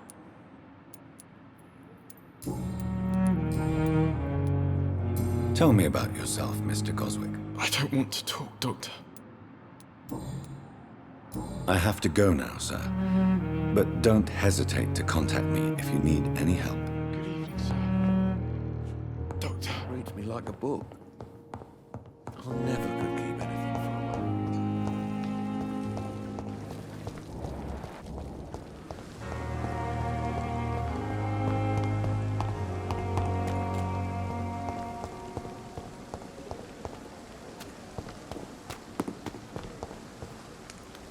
Good evening. I'm Dr. Reed. Always a pleasure to meet a colleague, sir. Especially when he was supposedly dead. A colleague? Are you a doctor too? Not anymore, sir. I used to be Dr. Rakesh Chadana. Now, I'm just Mr. Chadana, pawnbroker and humble guardian of this morgue. What do you mean, you used to be a doctor? Was your license revoked? No, sir. It is just that I like to be precise.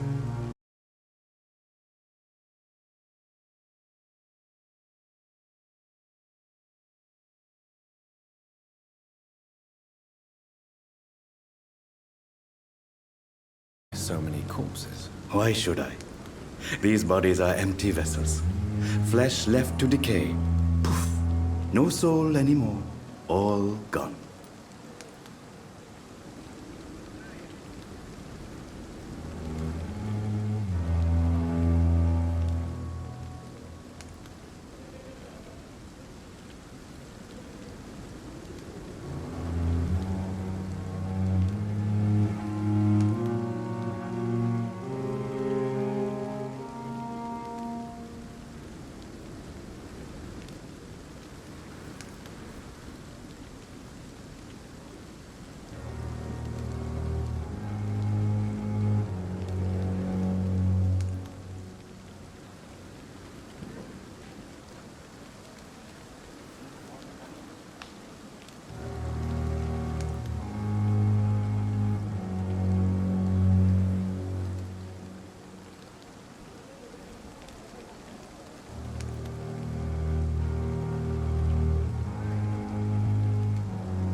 An interesting point of view.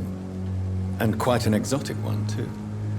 Most people fear, or at least have a respect, for dead flesh. Sir, as a medic during the war, I learned to face my death and the death of others.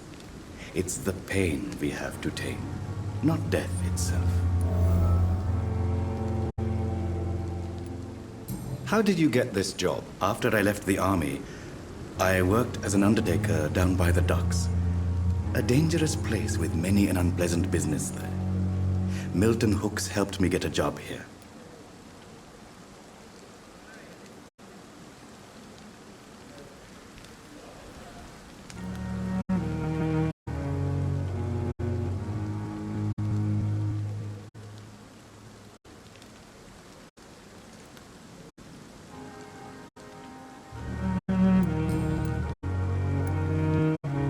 Have we met before? I don't think so, sir. Why? When we first talked, you said you were glad to meet me since I was reported dead. Funny story, sir. Your sister came here a few nights ago. You were missing, and she was looking for your body. She must be very relieved now.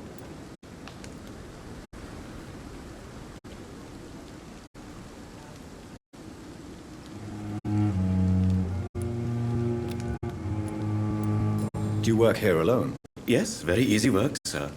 All I have to do is watch a few bodies. The situation was very different when the main morgue was still open.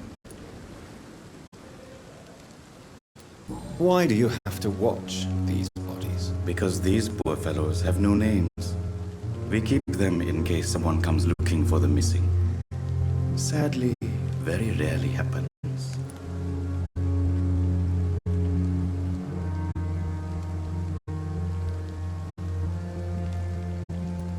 Why close the hospital's main morgue? It was for sanitary reasons. Cadavers had to be moved to the nearest mass grave.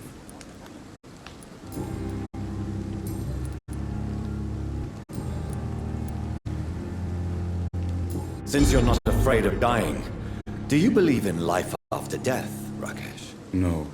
I believe we must do all the good we can while alive. For our time is short, and the obstacles are endless. Do you think you would enjoy immortality as a concept? I don't think so. Don't mistake me. I love life, and I'd like to live a long life. But everything has to decay, sir. Even goodwill. Do you really believe goodwill cannot last? As I said, sir, everything decays. If I was to never die, goodness, I would be bored or worse. And I like to be helpful, sir. Quite depressing, wouldn't you say? Yes, but the good news is we'll all die before losing our humanity, sir. So you're ready to die? No, I'm not. I don't fear death, for I won't see it. What troubles me is the pain my death will inflict to those I know. You're a wise man, Mr. Chidana. No, Dr. Reed. I am a foolish man. but I like to think otherwise. A pawnbroker? I expect you get all types of people here. Yes, sir. All kind of people. For I sell all kind of goods. Who comes here to trade with you? It's very unhygienic, even unsafe. Diseases can spread. For the customers, for the hospital. I'm very cautious, sir. I've been a doctor, remember? And all my clients are good people. In fact, I think I only know good people. What kind of goods? With the quarantine, it's not always easy to buy things. So I trade, I exchange. Some people sell, some others buy. I like to help.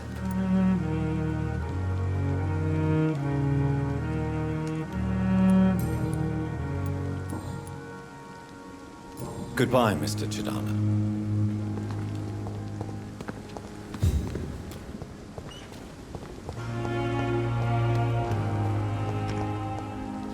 I'm sorry you ended up on my plain and cold medical bench, sir.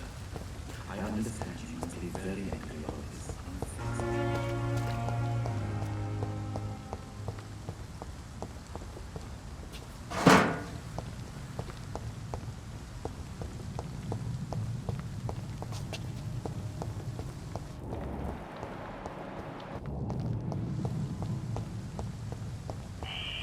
Scowl voices in the garden. I should investigate. If they were to find somebody...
Good evening, sir.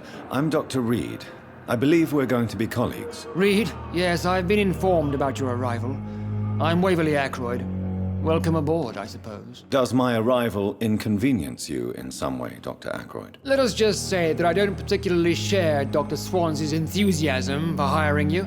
What we need here are reliable professionals, not overrated dabblers.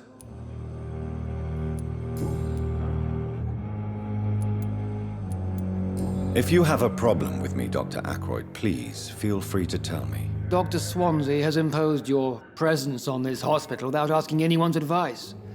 The benefit of his position. But I don't agree with it. I know we've never met before, but I believe this hospital could use all the help it can get. You will agree with that, I'm sure. Oh, but I have heard about you, Dr. Reed. Of course, you can't say the same about me, since I have not wasted my time courting the press.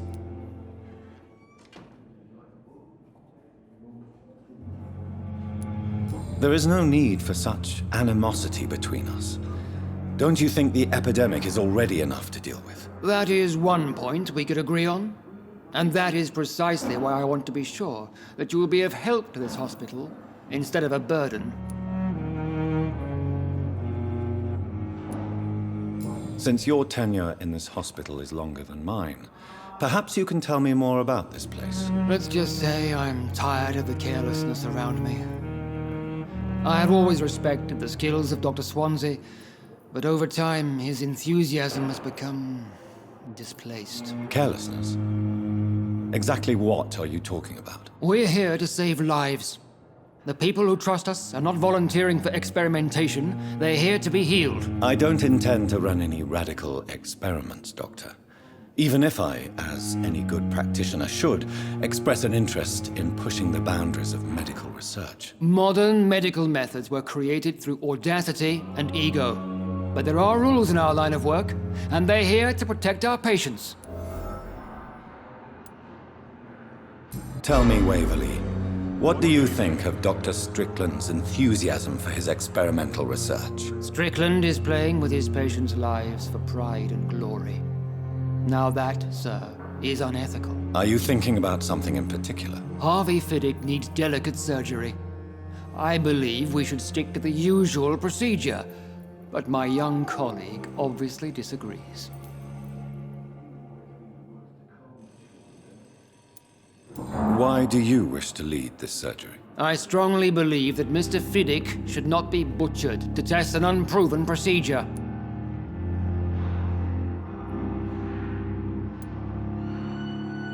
Other people may say that's too conservative a point of view. Conservative? And what are you going to say to Mr. Fiddick if he loses his arm because of the operation? Because that's what's going to happen if the surgery is a failure. And are you not afraid that your rivalry with Strickland may be blinding you? Rivalry? I guess you could call it that. But I will never be childish enough to let my personal feelings affect my judgment.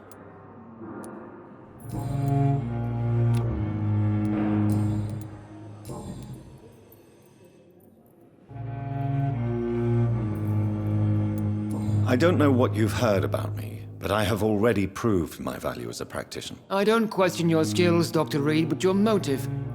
Is it money, fame, or are you truly dedicated? And what exactly is that supposed to mean? I served in the war just like you. But unlike you, I did not use the wounded to play the modern sorcerer. Be careful what you insinuate, Dr. Ackroyd. I only want you to admit you used those men to improve your theories.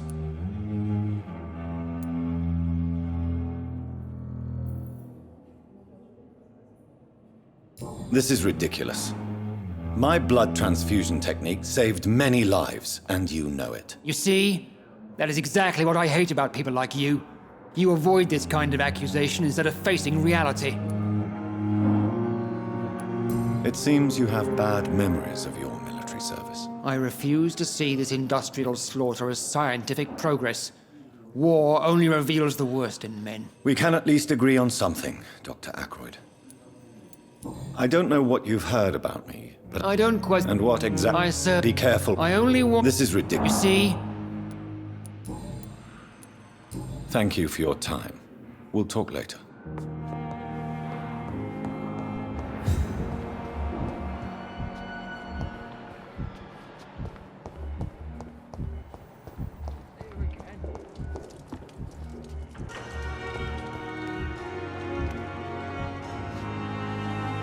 Good evening, Milton. Good evening, Doctor. Still trying to save lives? I have some good news, Milton. What? The epidemic's over? I retrieved your wallet, with all the money and a certain picture. Well, yeah, Pippa Hawkins is my girl. So what? Is it the difference of skin colour that bothers you? Not at all, Milton. Good. Please, take this money anyway, to remind you to keep your mouth shut. Not everybody is as broad-minded as you, Dr. Reed.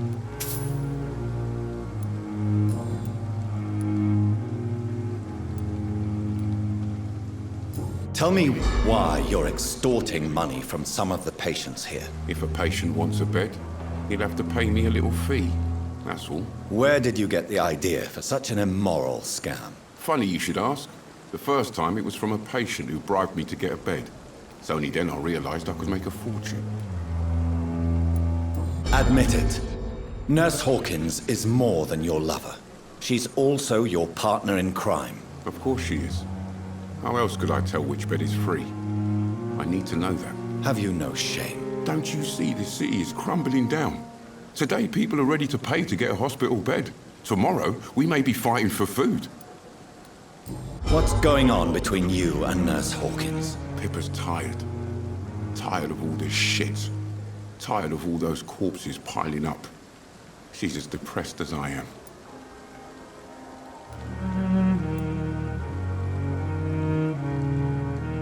During the war, I witnessed a few couples just like you come together in difficult circumstances. It can be very damaging. Maybe you're right. But we support each other. And that's all that matters.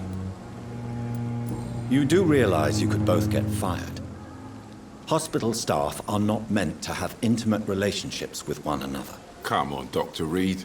Do you know how many rules are broken in this hospital every day just to keep it running? There's nothing wrong with what we're doing.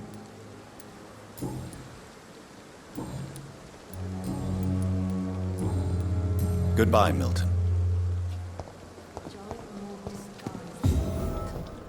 That's Pembroke nowadays. You can handle this. Discuss on every street.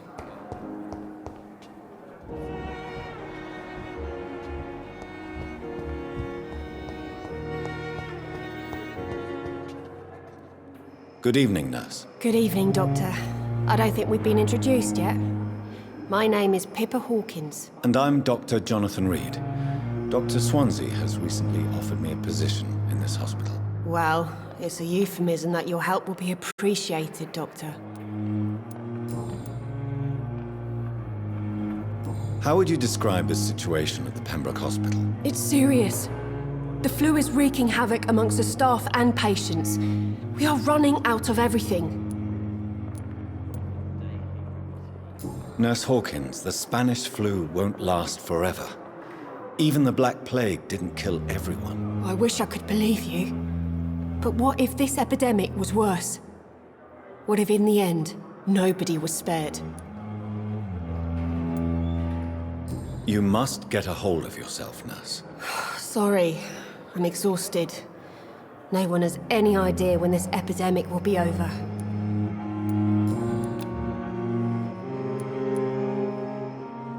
How long have you been a nurse? Well, long enough to see that the epidemic is winning. And no matter how qualified you are, don't tell me you'll change that. You're right. When dealing with such a terrible disease, one must remain humble. But that doesn't mean we shouldn't try our best. Sorry, Doctor. I don't want to sound bitter, but I'm just too tired to give a pep talk like Nurse Brannigan. How is the Pembroke staff coping with the epidemic? Well, not well. Milton, the ambulance driver, is even more grumpy than usual, especially concerning doctors. Why is Milton grumpy on a daily basis? Is it just an act? Milton's not the kind of man who's bothered about a bad reputation, whether he deserved it or not. Why does Milton dislike doctors? I don't know. Just ask him. But be warned, Milton is not the chatty type. Pepper, I know you're very close to Milton Hooks. Yes, Milton Hooks is my man. If you want to report me for that, just feel free, Doctor. I have no intention of reporting you, Nurse Hawkins, but are you aware of the risks? The rules say I won't be allowed to work as a nurse anymore. But here at the Pembroke, we break rules all the time. Is he worth the risk? Hey, I'm no perfect woman, and Milton is not the finest bloke, but we do our best to get by. That's all any of us can hope for nowadays.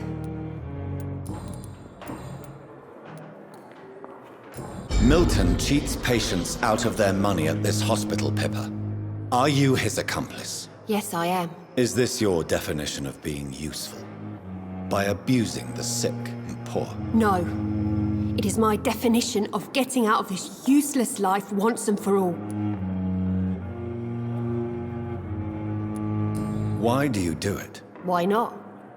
Most of the sick who paid for a bed are already dead, or will be soon. Don't you see the futility of all this?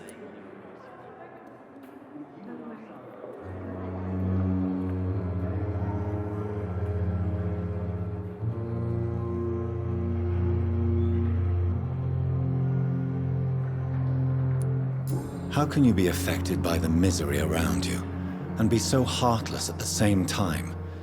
Which is the real you, Nurse Hawkins? I could ask you the same question, Dr. Reed. Are you more real when you lie to a dying patient, or when you grant him useless medication?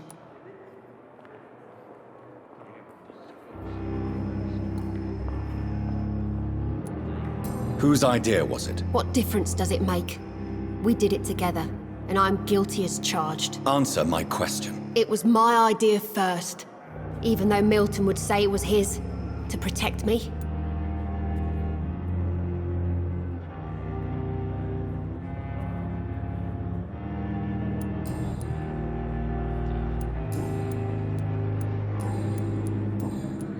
Goodbye, Nurse Hawkins.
Good evening, Mr. Hampton.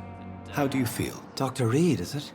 Oh, sir, I must apologize for my behavior. What do you mean? I was not myself in the factory.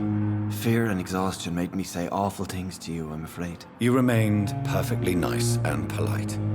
A little delirious, perhaps. But who wouldn't be after enduring an abduction? Thank you, Doctor. That's a relief. Now all I need to do is rest and return to my flock.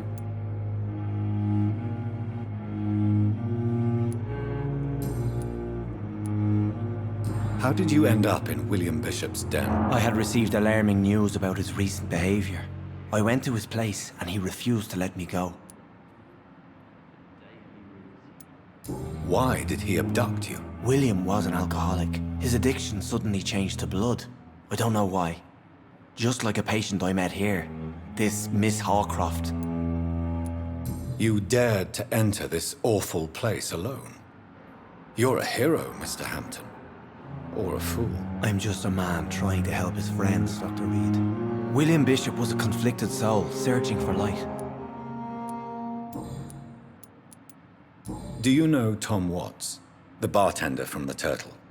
I met him before I found you in the canning factory. Tom? Yes, of course. Always the helping hand, good old Tom. Without men like him, corruption and despair would have wiped out the East End long ago. Who should I avoid in this part of town, then? Any particularly evil figures? Not really. Most men and women are just doing their best. And it's not my habit to speak ill of people I know, Doctor.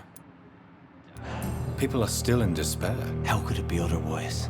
The authorities have left us all to rot in this contagious nightmare. No drugs, no advice, nothing.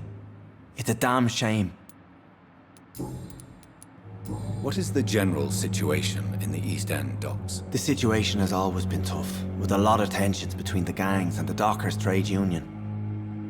The wet boot boys are very nervous since they lost their leader. Who leads the gang now? Since Clay Cox went missing, it's his wife Edwina who runs the show, with the assistance of her minion, Booth Digby. Has the gang been threatening you? Ah, no. I've had this nickname for so long, you know, the sad saint of the East End. No one dares to bug a saint, not even criminals.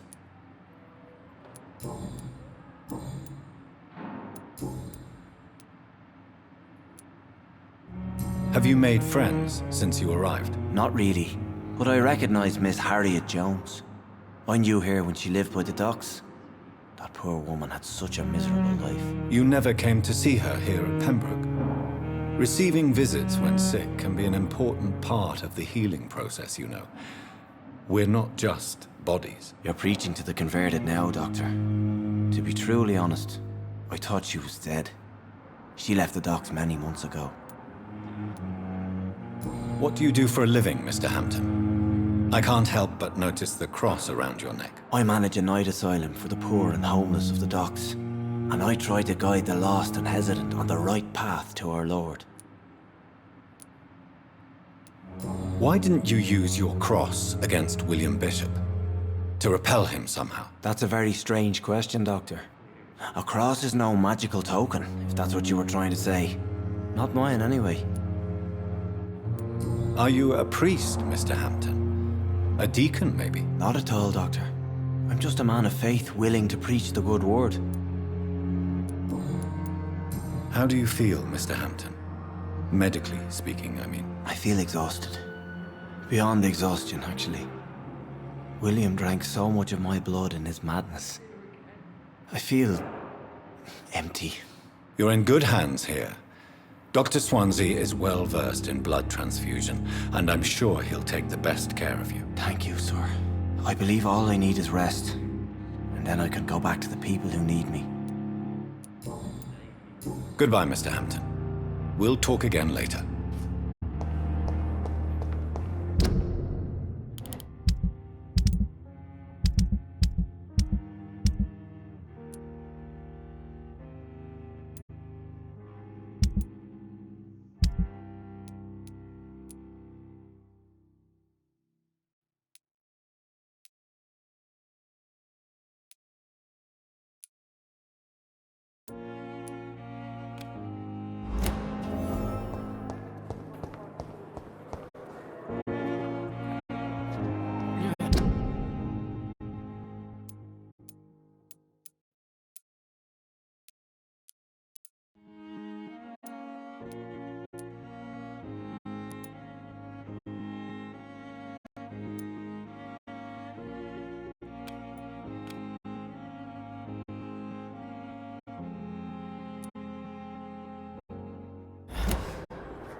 Steady, boys!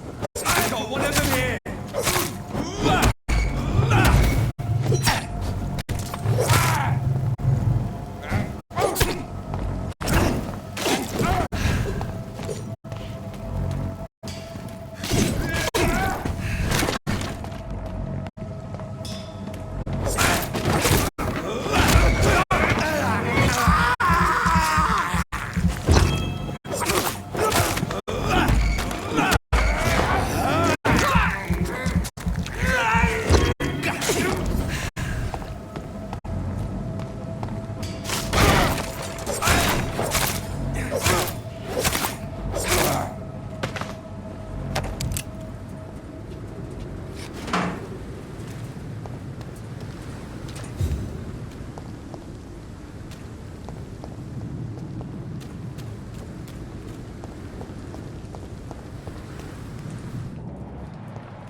Opium is one of the main ingredients of Strickland's medication.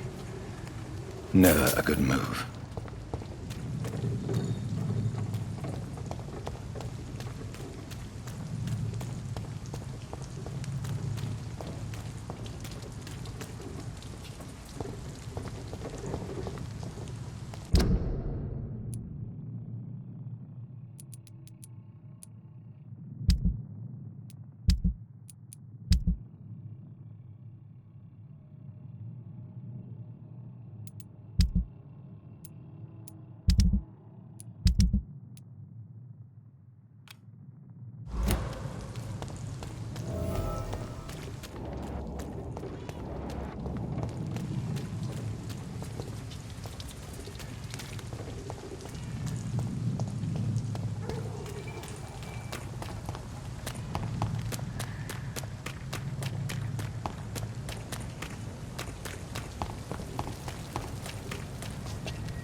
further your agenda, sir.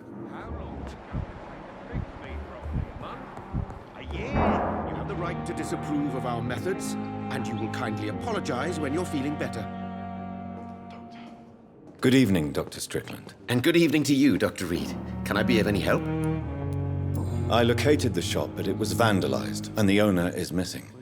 All I found was your order. I was afraid of such bad news.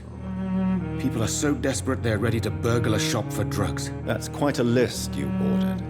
Opium, sodium hypochlorite. It can't be just headaches you're trying to cure. This dreadful influenza, of course. I already ran some tests on hopeless cases. Without success, I must admit. Do you realize you could create a lethal poison without the correct dosage? Then there are the legal ramifications. Is this not true of any medical substance, Dr. Reed? However, if you would agree to improve it, I'd be glad to accept your help. As long as you promise to be scrupulous with your experiments, I may try to gather these substances and even help improve upon the mixture. That's all I'm asking for, Dr. Reed. That's all I'm asking. Goodbye, Dr. Strickland.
you.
blundering idiot. I can't let Strickland put his patients at risk with opium. Perhaps an adjusted formula will deliver more of a placebo effect.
Not now.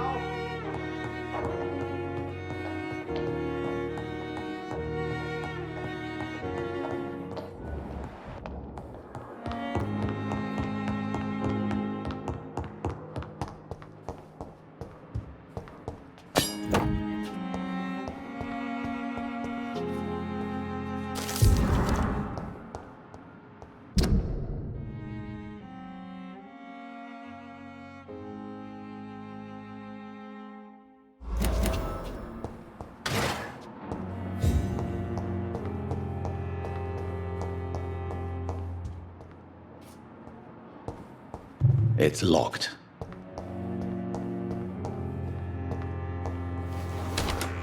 This must be the place. It's definitely away from prying eyes. Relegated to the shadows. A kingdom of my own. At least I won't be sleeping in a coffin.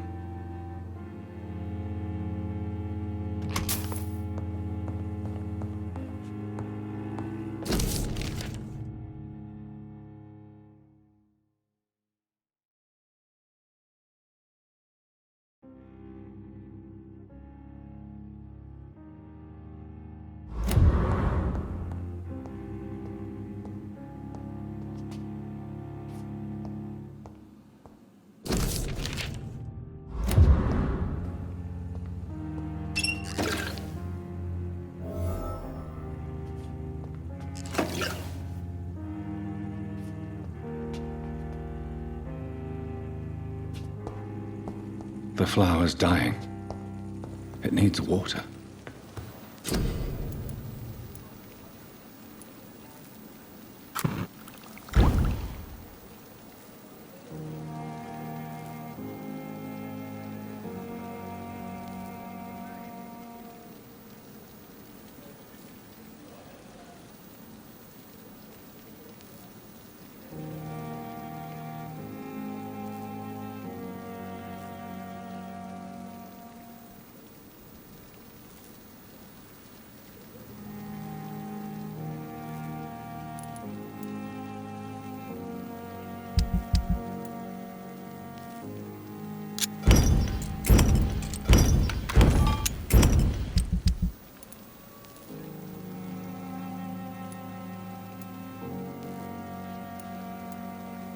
William Bishop's blood is much more unstable than human blood and shows extensive mutation.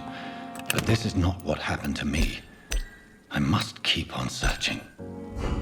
The sun is about to rise. I can feel it. I'll continue tomorrow night. I have so much time now.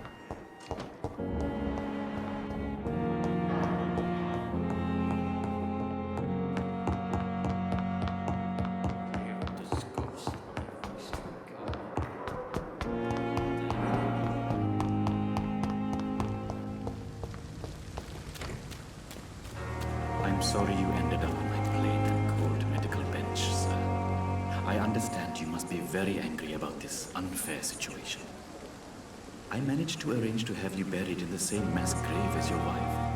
I hope that might help.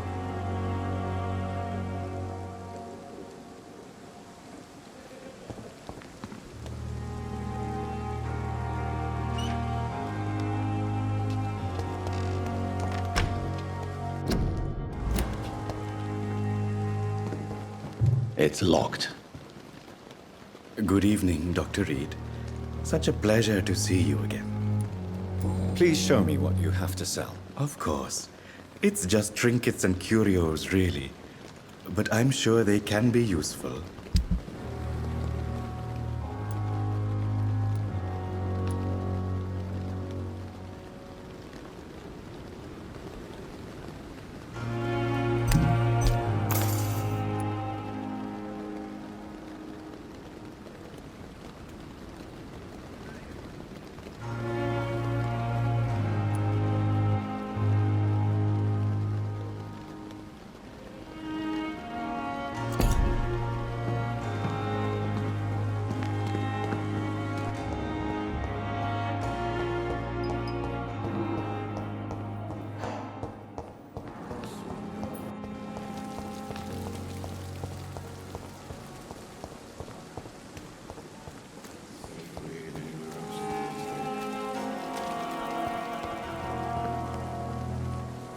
Good evening, Milton. Good evening, Doctor. Still trying to save lives?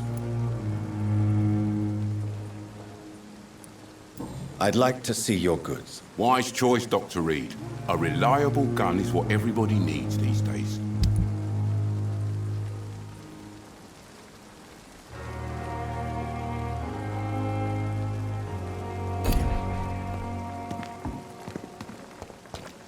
Another night with the glorious battalion.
If I'm to stay here until my research is complete, I'd better learn to hide my true nature from the mortals.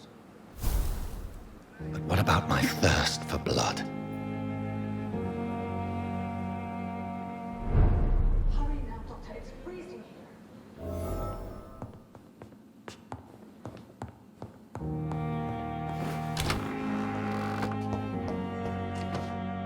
Yes, Nurse Crane? How can I help you?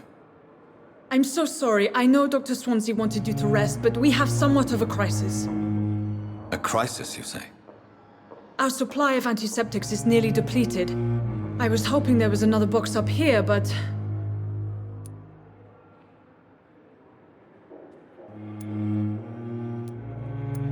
Sorry. There's nothing here. Some of the patients won't last the night without them. Honestly, sir, I'm beside myself. I may have a solution. In France, during the war, drugs shortage was a daily problem, and we had to use our wits to overcome the shortages. However do you mean? If combined correctly, certain household chemical products can be used in a pinch instead. Now, where's the hospital storeroom? The storeroom? Fat chance. This is the Pembroke, and space is luxury we don't have. Everything used to be stored in the old morgue. Perhaps I should look there first. Where is this morgue? It's the large building behind the hospital. You'll need to go in the back door because it's been sealed off for sanitary reasons. Take this key. It opens a small back entrance at the end of a narrow street. The abandoned morgue behind the hospital. A small door at the end of a narrow street. On my way then. Thank you, nurse.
It's locked, all right.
similar to the infected William Bishop.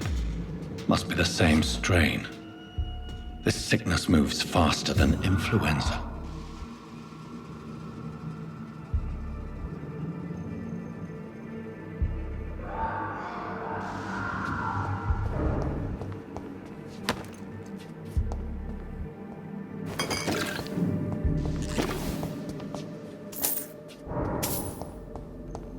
It's locked.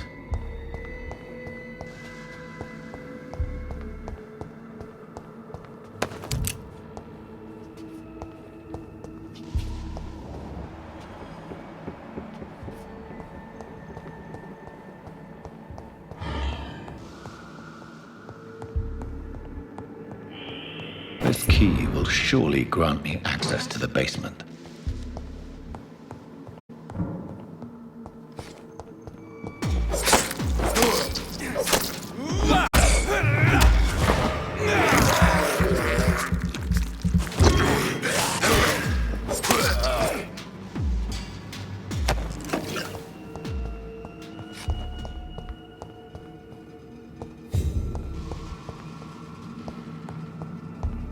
Balls of Mars, fortifiers. As popular as they are ineffective. But they do contain iron tartrate, and that might prove itself useful.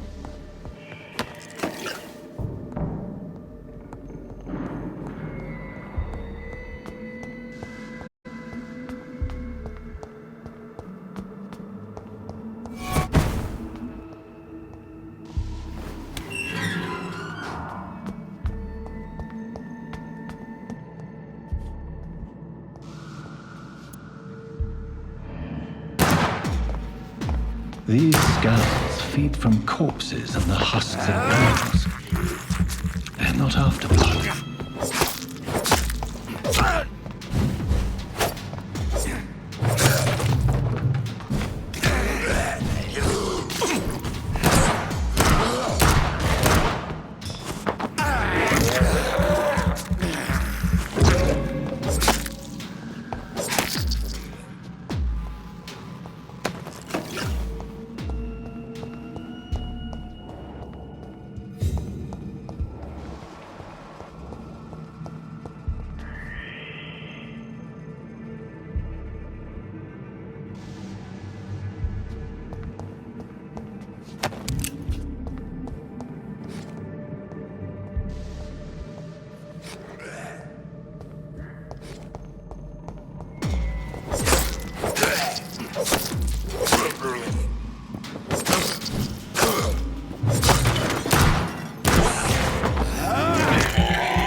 It's locked, all right.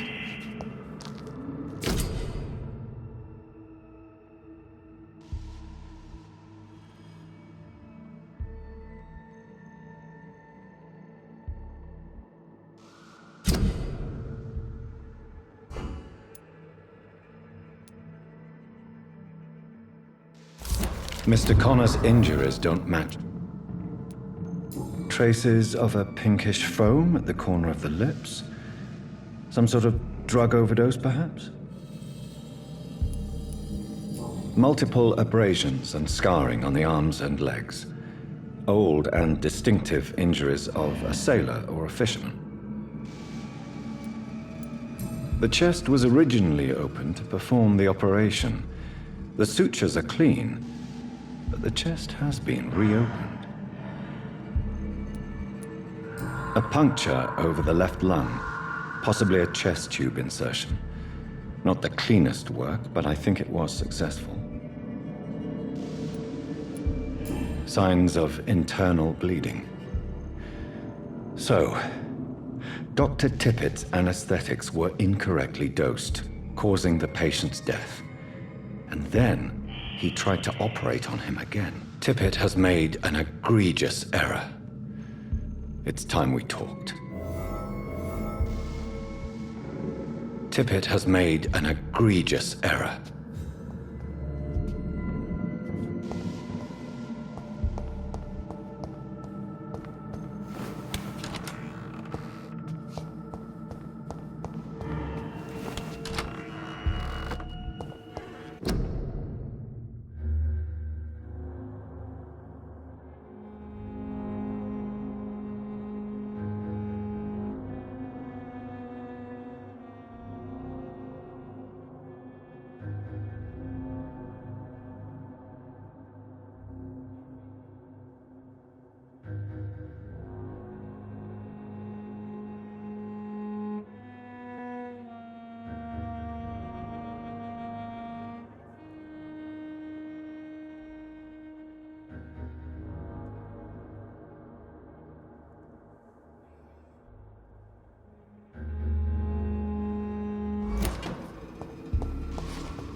Scowls can be so ferocious. I'm not sure I can defeat them without becoming stronger. To drink blood is so tempting.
blaming me will not further your agenda, sir. How long's it going to take? Finally, you've returned, Doctor.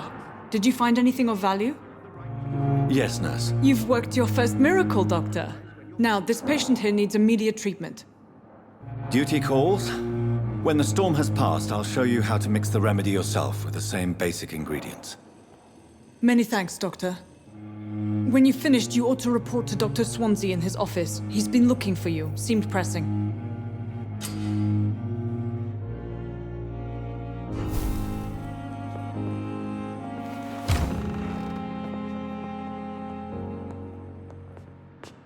Good evening, Mr. Goswick.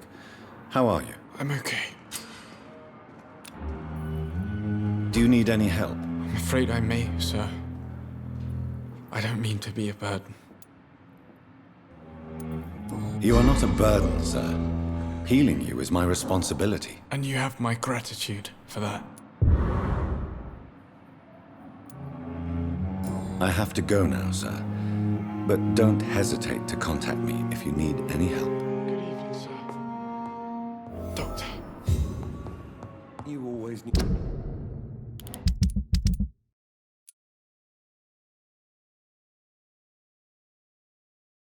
the words to calm the children, Helen. As for me...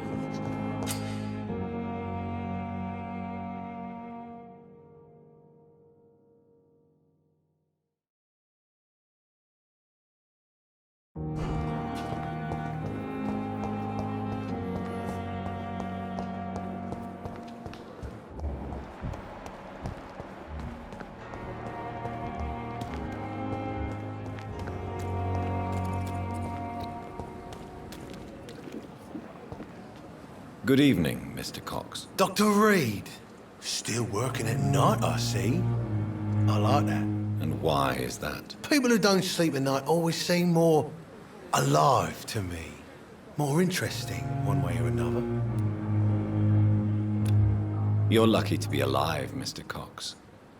I hope you're starting to take better care of yourself. This place is full of sickness and decay. How could I get better in such a dump? Consider yourself lucky that I'm treating all of my patients equally. But don't push your luck. Don't play the innocent with me. I'm sure you have good reasons to act this way. And also weaknesses that can be exploited. I'll leave you for now, Mr. Cox.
take his head!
It's locked, all right.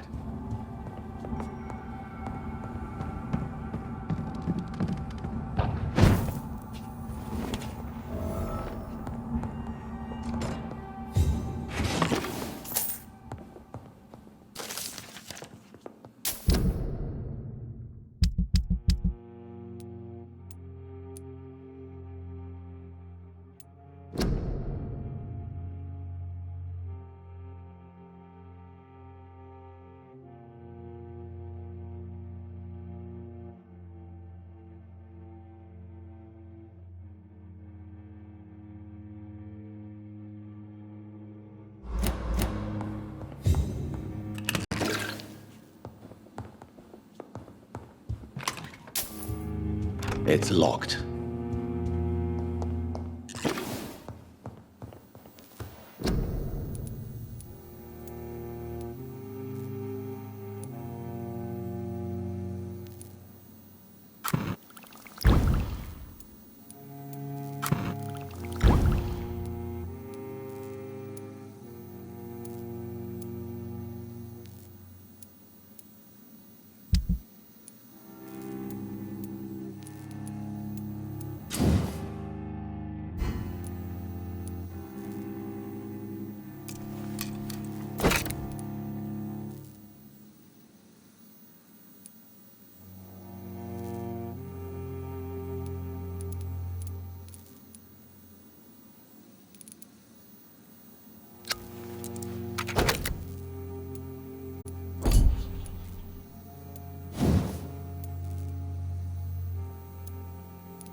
This is despicable.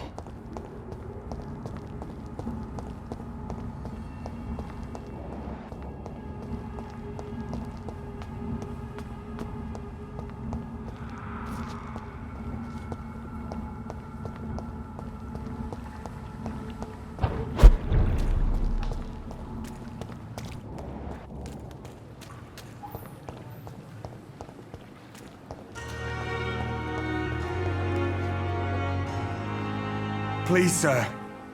I need help bad. What's going on? I'm Blight, sir. Newton Blight. I've lost my mate. Can't find him anywhere. I'm Dr. Jonathan Reed from the Pembroke Hospital. Please, calm down And give me more details. Oswald and myself were both infantry, sir. We were en route for the hospital, but we had a disagreement. And Oswald ran off towards the canal. How long have you been searching for him? I can't go there. Too many rats by the water. Fucking rats. Can't stand them since the war, sir. Can't stand them at all. Don't be ashamed, Mr. Blight. Many soldiers who survived the trenches suffer from musophobia. I'll see what I can do for your friend.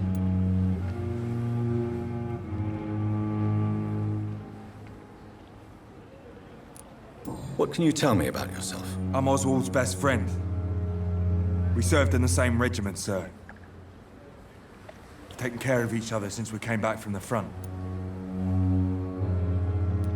What can you tell me about your friend? His name is Oswald Thatcher. We survived the war together. Oswald is nervous and quite fragile since we came back from the war.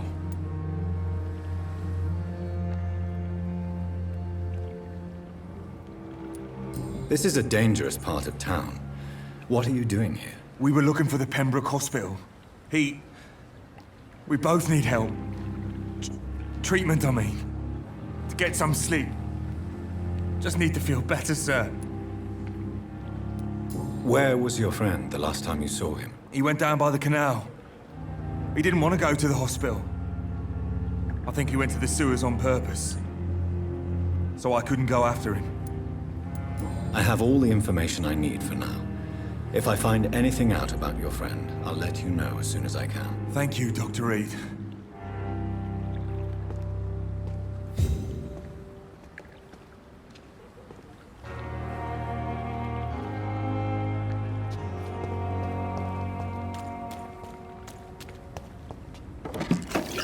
I cannot enter.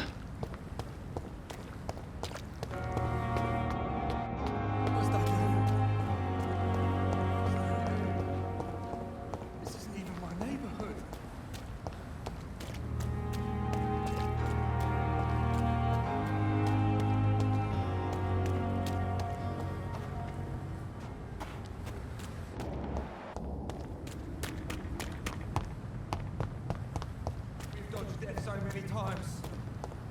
Oswald.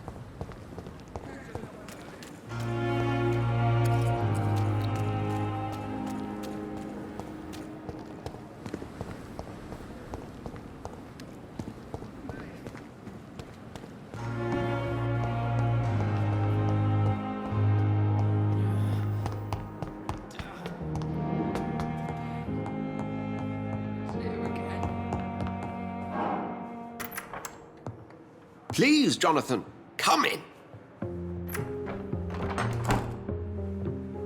Fascinating, is it not? In the last decade, so many mysteries have been brought to light with our microscopes. The human body, biology's penultimate frontier.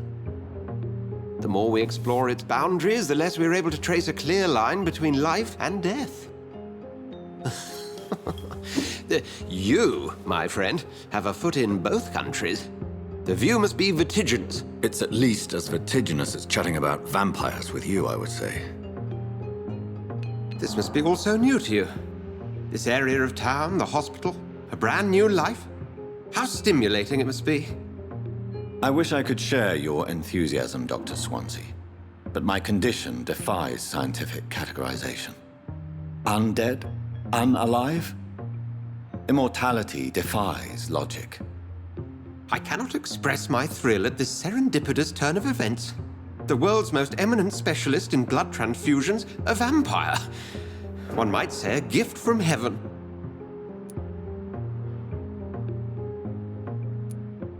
There is an absurd poetry to my situation.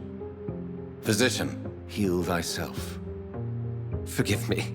I've been an admirer of your work for a long time, and now you are so much more than a brilliant physician. And please, call me Edgar.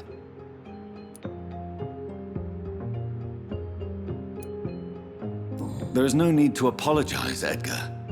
You offered me sanctuary when I had none. Very well. I have a task for you, Jonathan. Something that will require all your newfound skills. Please. Go on. The Pembroke only survives through the generosity of our benefactors. Unfortunately, our main donor has found herself in a bit of a bind. Now, if you could help her out... A spokesman or politician is what you need. That's not my calling. And until I come to understand what has happened to me, I require discretion. Discretion is in order, Jonathan. Lady Ashbury has recently received rather indelicate correspondence that, if revealed, would jeopardize her position. And you would like me to eradicate this threat? By the stole, of course not. I would just like you to pay her a visit. Her ladyship is certainly near the tents outside, tending the sick. You can't miss her. Look for someone impossibly delicate. Accepted. I'll see what kind of trouble Lady Ashbury is in.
The flu took my dear wife, Emily.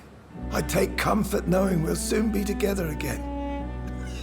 Mr. Rainfield, that's no way to talk.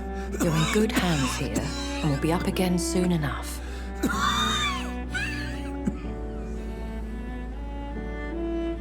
Now do me a kindness and get some sleep. I'll be back round later. Your words are kind, the blessings of an angel. You're the sweet, sweet Lady of Mercy.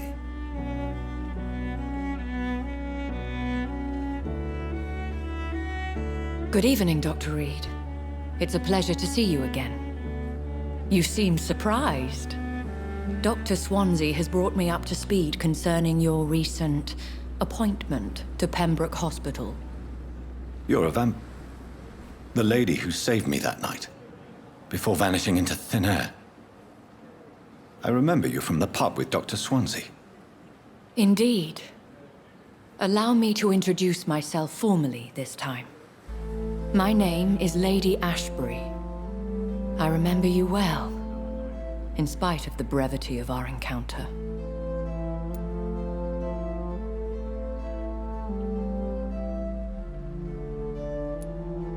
Apologies. You've taken me by surprise. I'm very happy to see you. The pleasure is mine, Doctor. I hope you're more disposed to answer my questions now.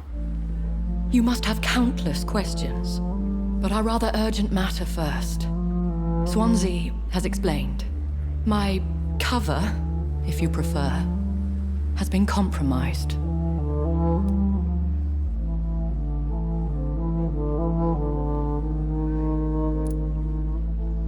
Have any of the patients given you trouble? These poor souls have so little left to live for. I do my best to ease their pain.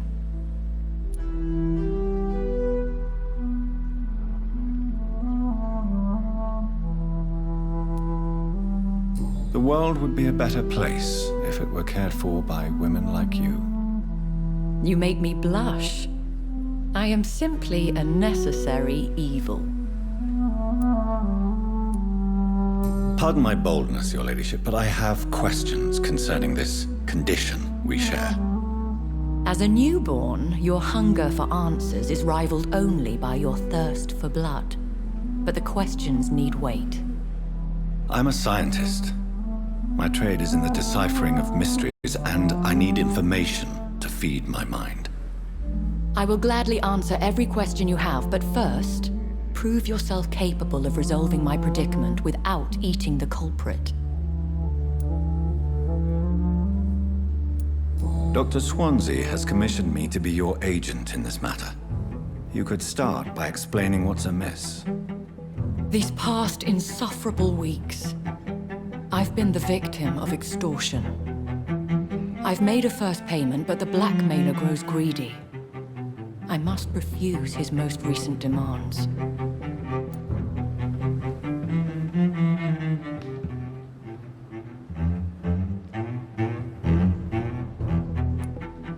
What are your expectations?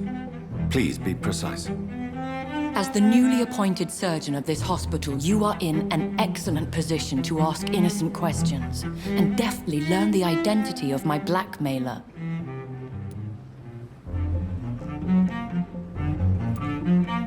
Who would be so foolish as to threaten you? A kindred spirit. Even if it were the case, and I highly doubt it, a vampire would have asked for something more valuable than money. My suspicions lean toward a patient or their family.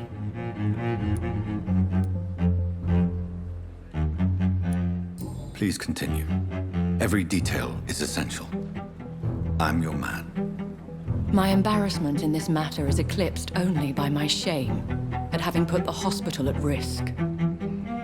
The threat from our anonymous scoundrel is clear. A list of dates. My visits coinciding with the dates of suspicious patient deaths due to massive blood loss.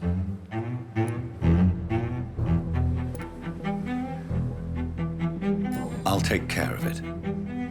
Do you know where I should start? If that was the case, I'd settle the matter myself. You could talk to our local gossip, Harriet Jones. Not a pin drops here without her hearing about it. I'll meet that woman now. My life, as others know, is in your hands, Dr. Reed. I'm sure of your discretion, but I do fear your powers of persuasion will be put to the test. When this is resolved, I'll be your obligé. I'll answer all questions in regards of your condition.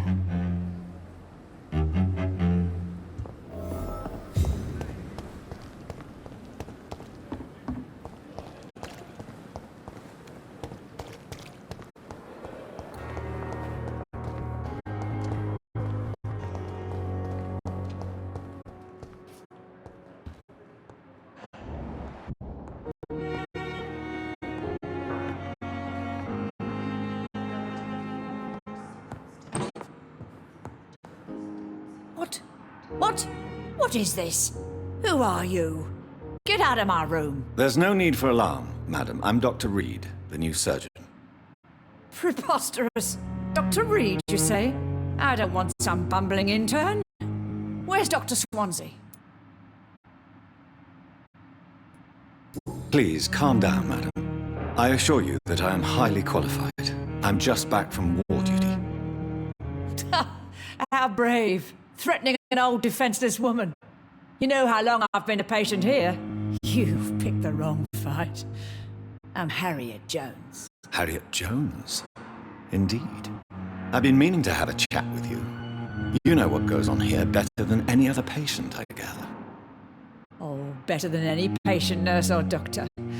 I've seen so many vile undertakings. I heard there have been some despicable goings-on. Was there a case of blackmail? Blackmail? Wait. You're investigating something. This isn't a social call. One of those incompetent cunts lit a poor sod's vein.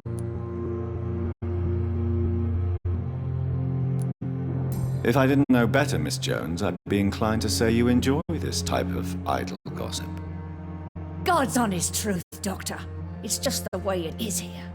Most of these bitches would let you freeze to death before getting you a blanket. You seem to know more about the goings-on here than anyone else. Beware, Miss Jones, in case suspicion should fall on you. That's it. Blame the old and infirm. I see those little bitches' greedy little eyes, just waiting for me to pop off they are. I assure you, madam, this is not an investigation into a possible medical error. Debauchery, then? Nurses Crane, Hawkins, Brannigans, whores, all of them. They can't keep their legs shut. I've seen them scratching slutty sores. Really? Well, if you have irrefutable proof, I'll not have the staff behaving in such a manner here. This is your business, Doctor, not mine. But I swear one of the nurses is cavorting with some man on hospital hours. Thank you for your time, Miss Jones. You've given me something to go on. See you on the next round. The patients and staff might know something. I'll start my investigation with them.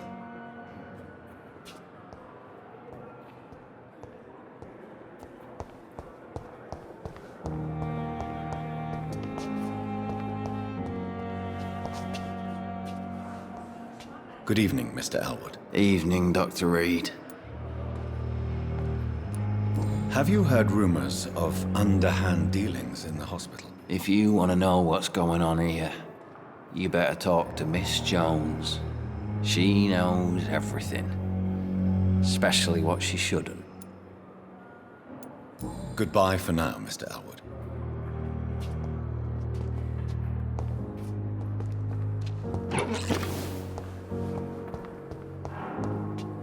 Fear and disgust on every street corner. The daily routine.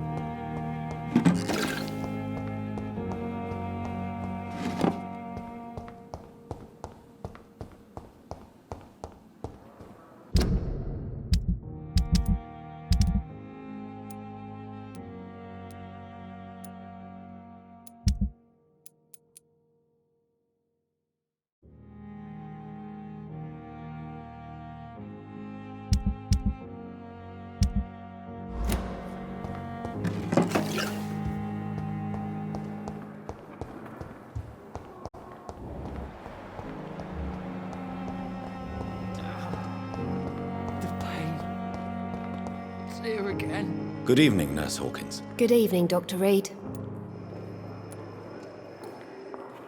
What can you tell me about the strange man visiting one of the nurses during her shift? Let me guess. You spoke with that old shrew, Harriet Jones.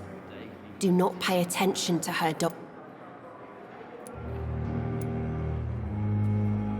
She could have been telling the truth about the mysterious man. That old witch will end up in hell soon enough. Who cares if a nurse finds some happiness where she can? No matter how you feel about her, Miss Jones deserves our help. Who says I don't care for her? Hate is what keeps that old crone alive.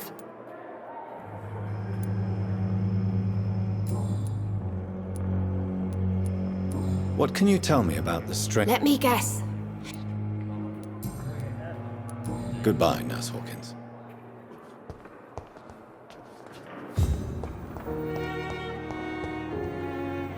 Good evening, Miss Howcroft. How are you tonight? I need blood, Doctor. Warm, rich, vibrant blood. Have you heard of any blackmailing going on within these walls? I have no time for mortal games. My secrets are beyond their comprehension, Dr. Reed.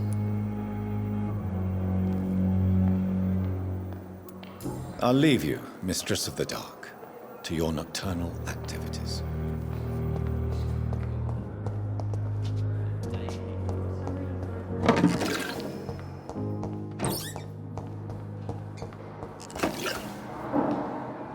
Good evening, Dr. Strickland. And good evening to you, Dr. Reed. Can I be of any help? Have you heard any talk of blackmail going on in the hospital? If you're running some official inquiry, you had better question the patients. They know more than the staff, especially old Miss Jones. Goodbye, Dr. Strickland.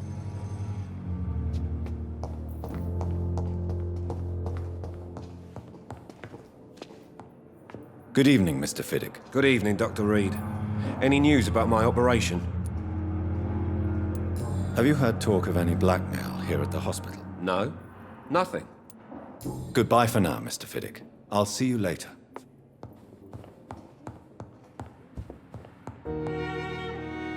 Good evening, Doctor.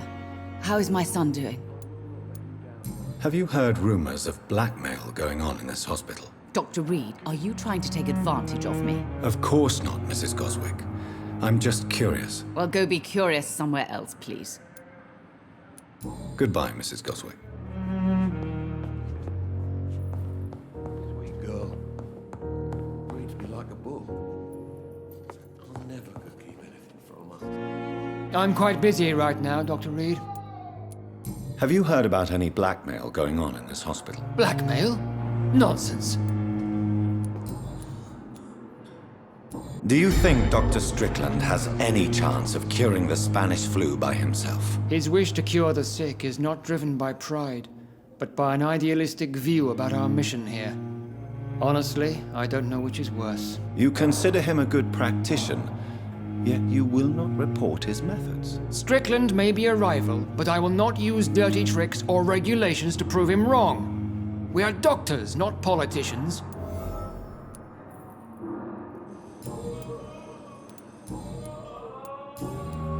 Thank you for your time. We'll talk later.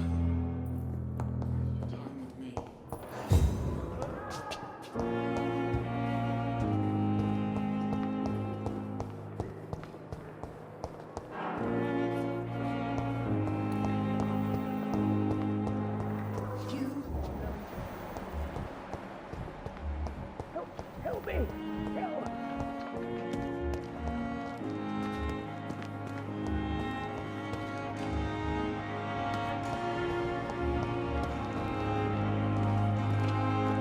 Good evening, Nurse Hawkins. Good evening, Dr. Reed. Goodbye, Nurse Hawkins.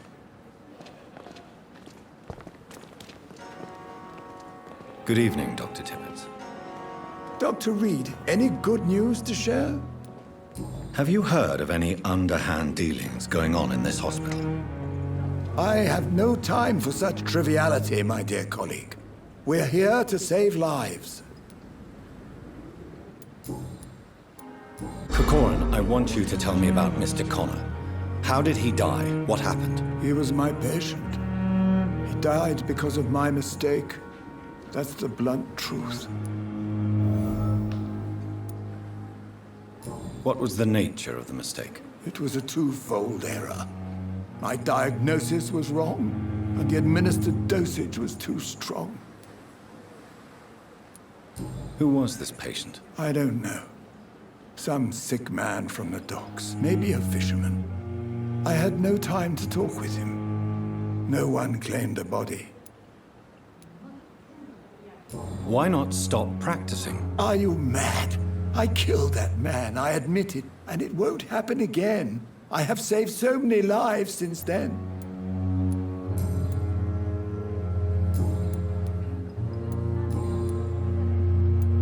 You're exhausting yourself, Corcoran. Maybe you should think about preserving your strength. No, we must keep on healing all those poor souls. We are the last rampart before chaos. Once more, unto the breach.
Nurse Brannigan is worried about you, Doctor.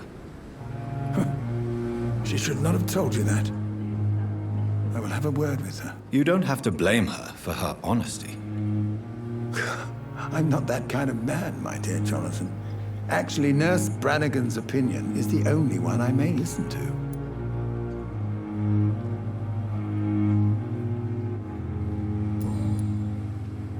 Goodbye, Dr. Tippett.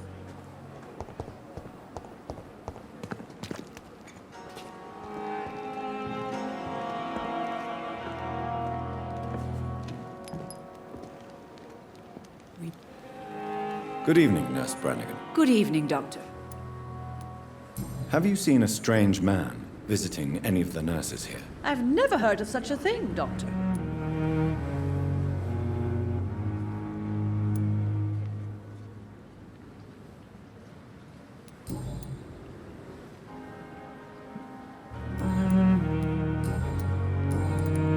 Goodbye, nurse.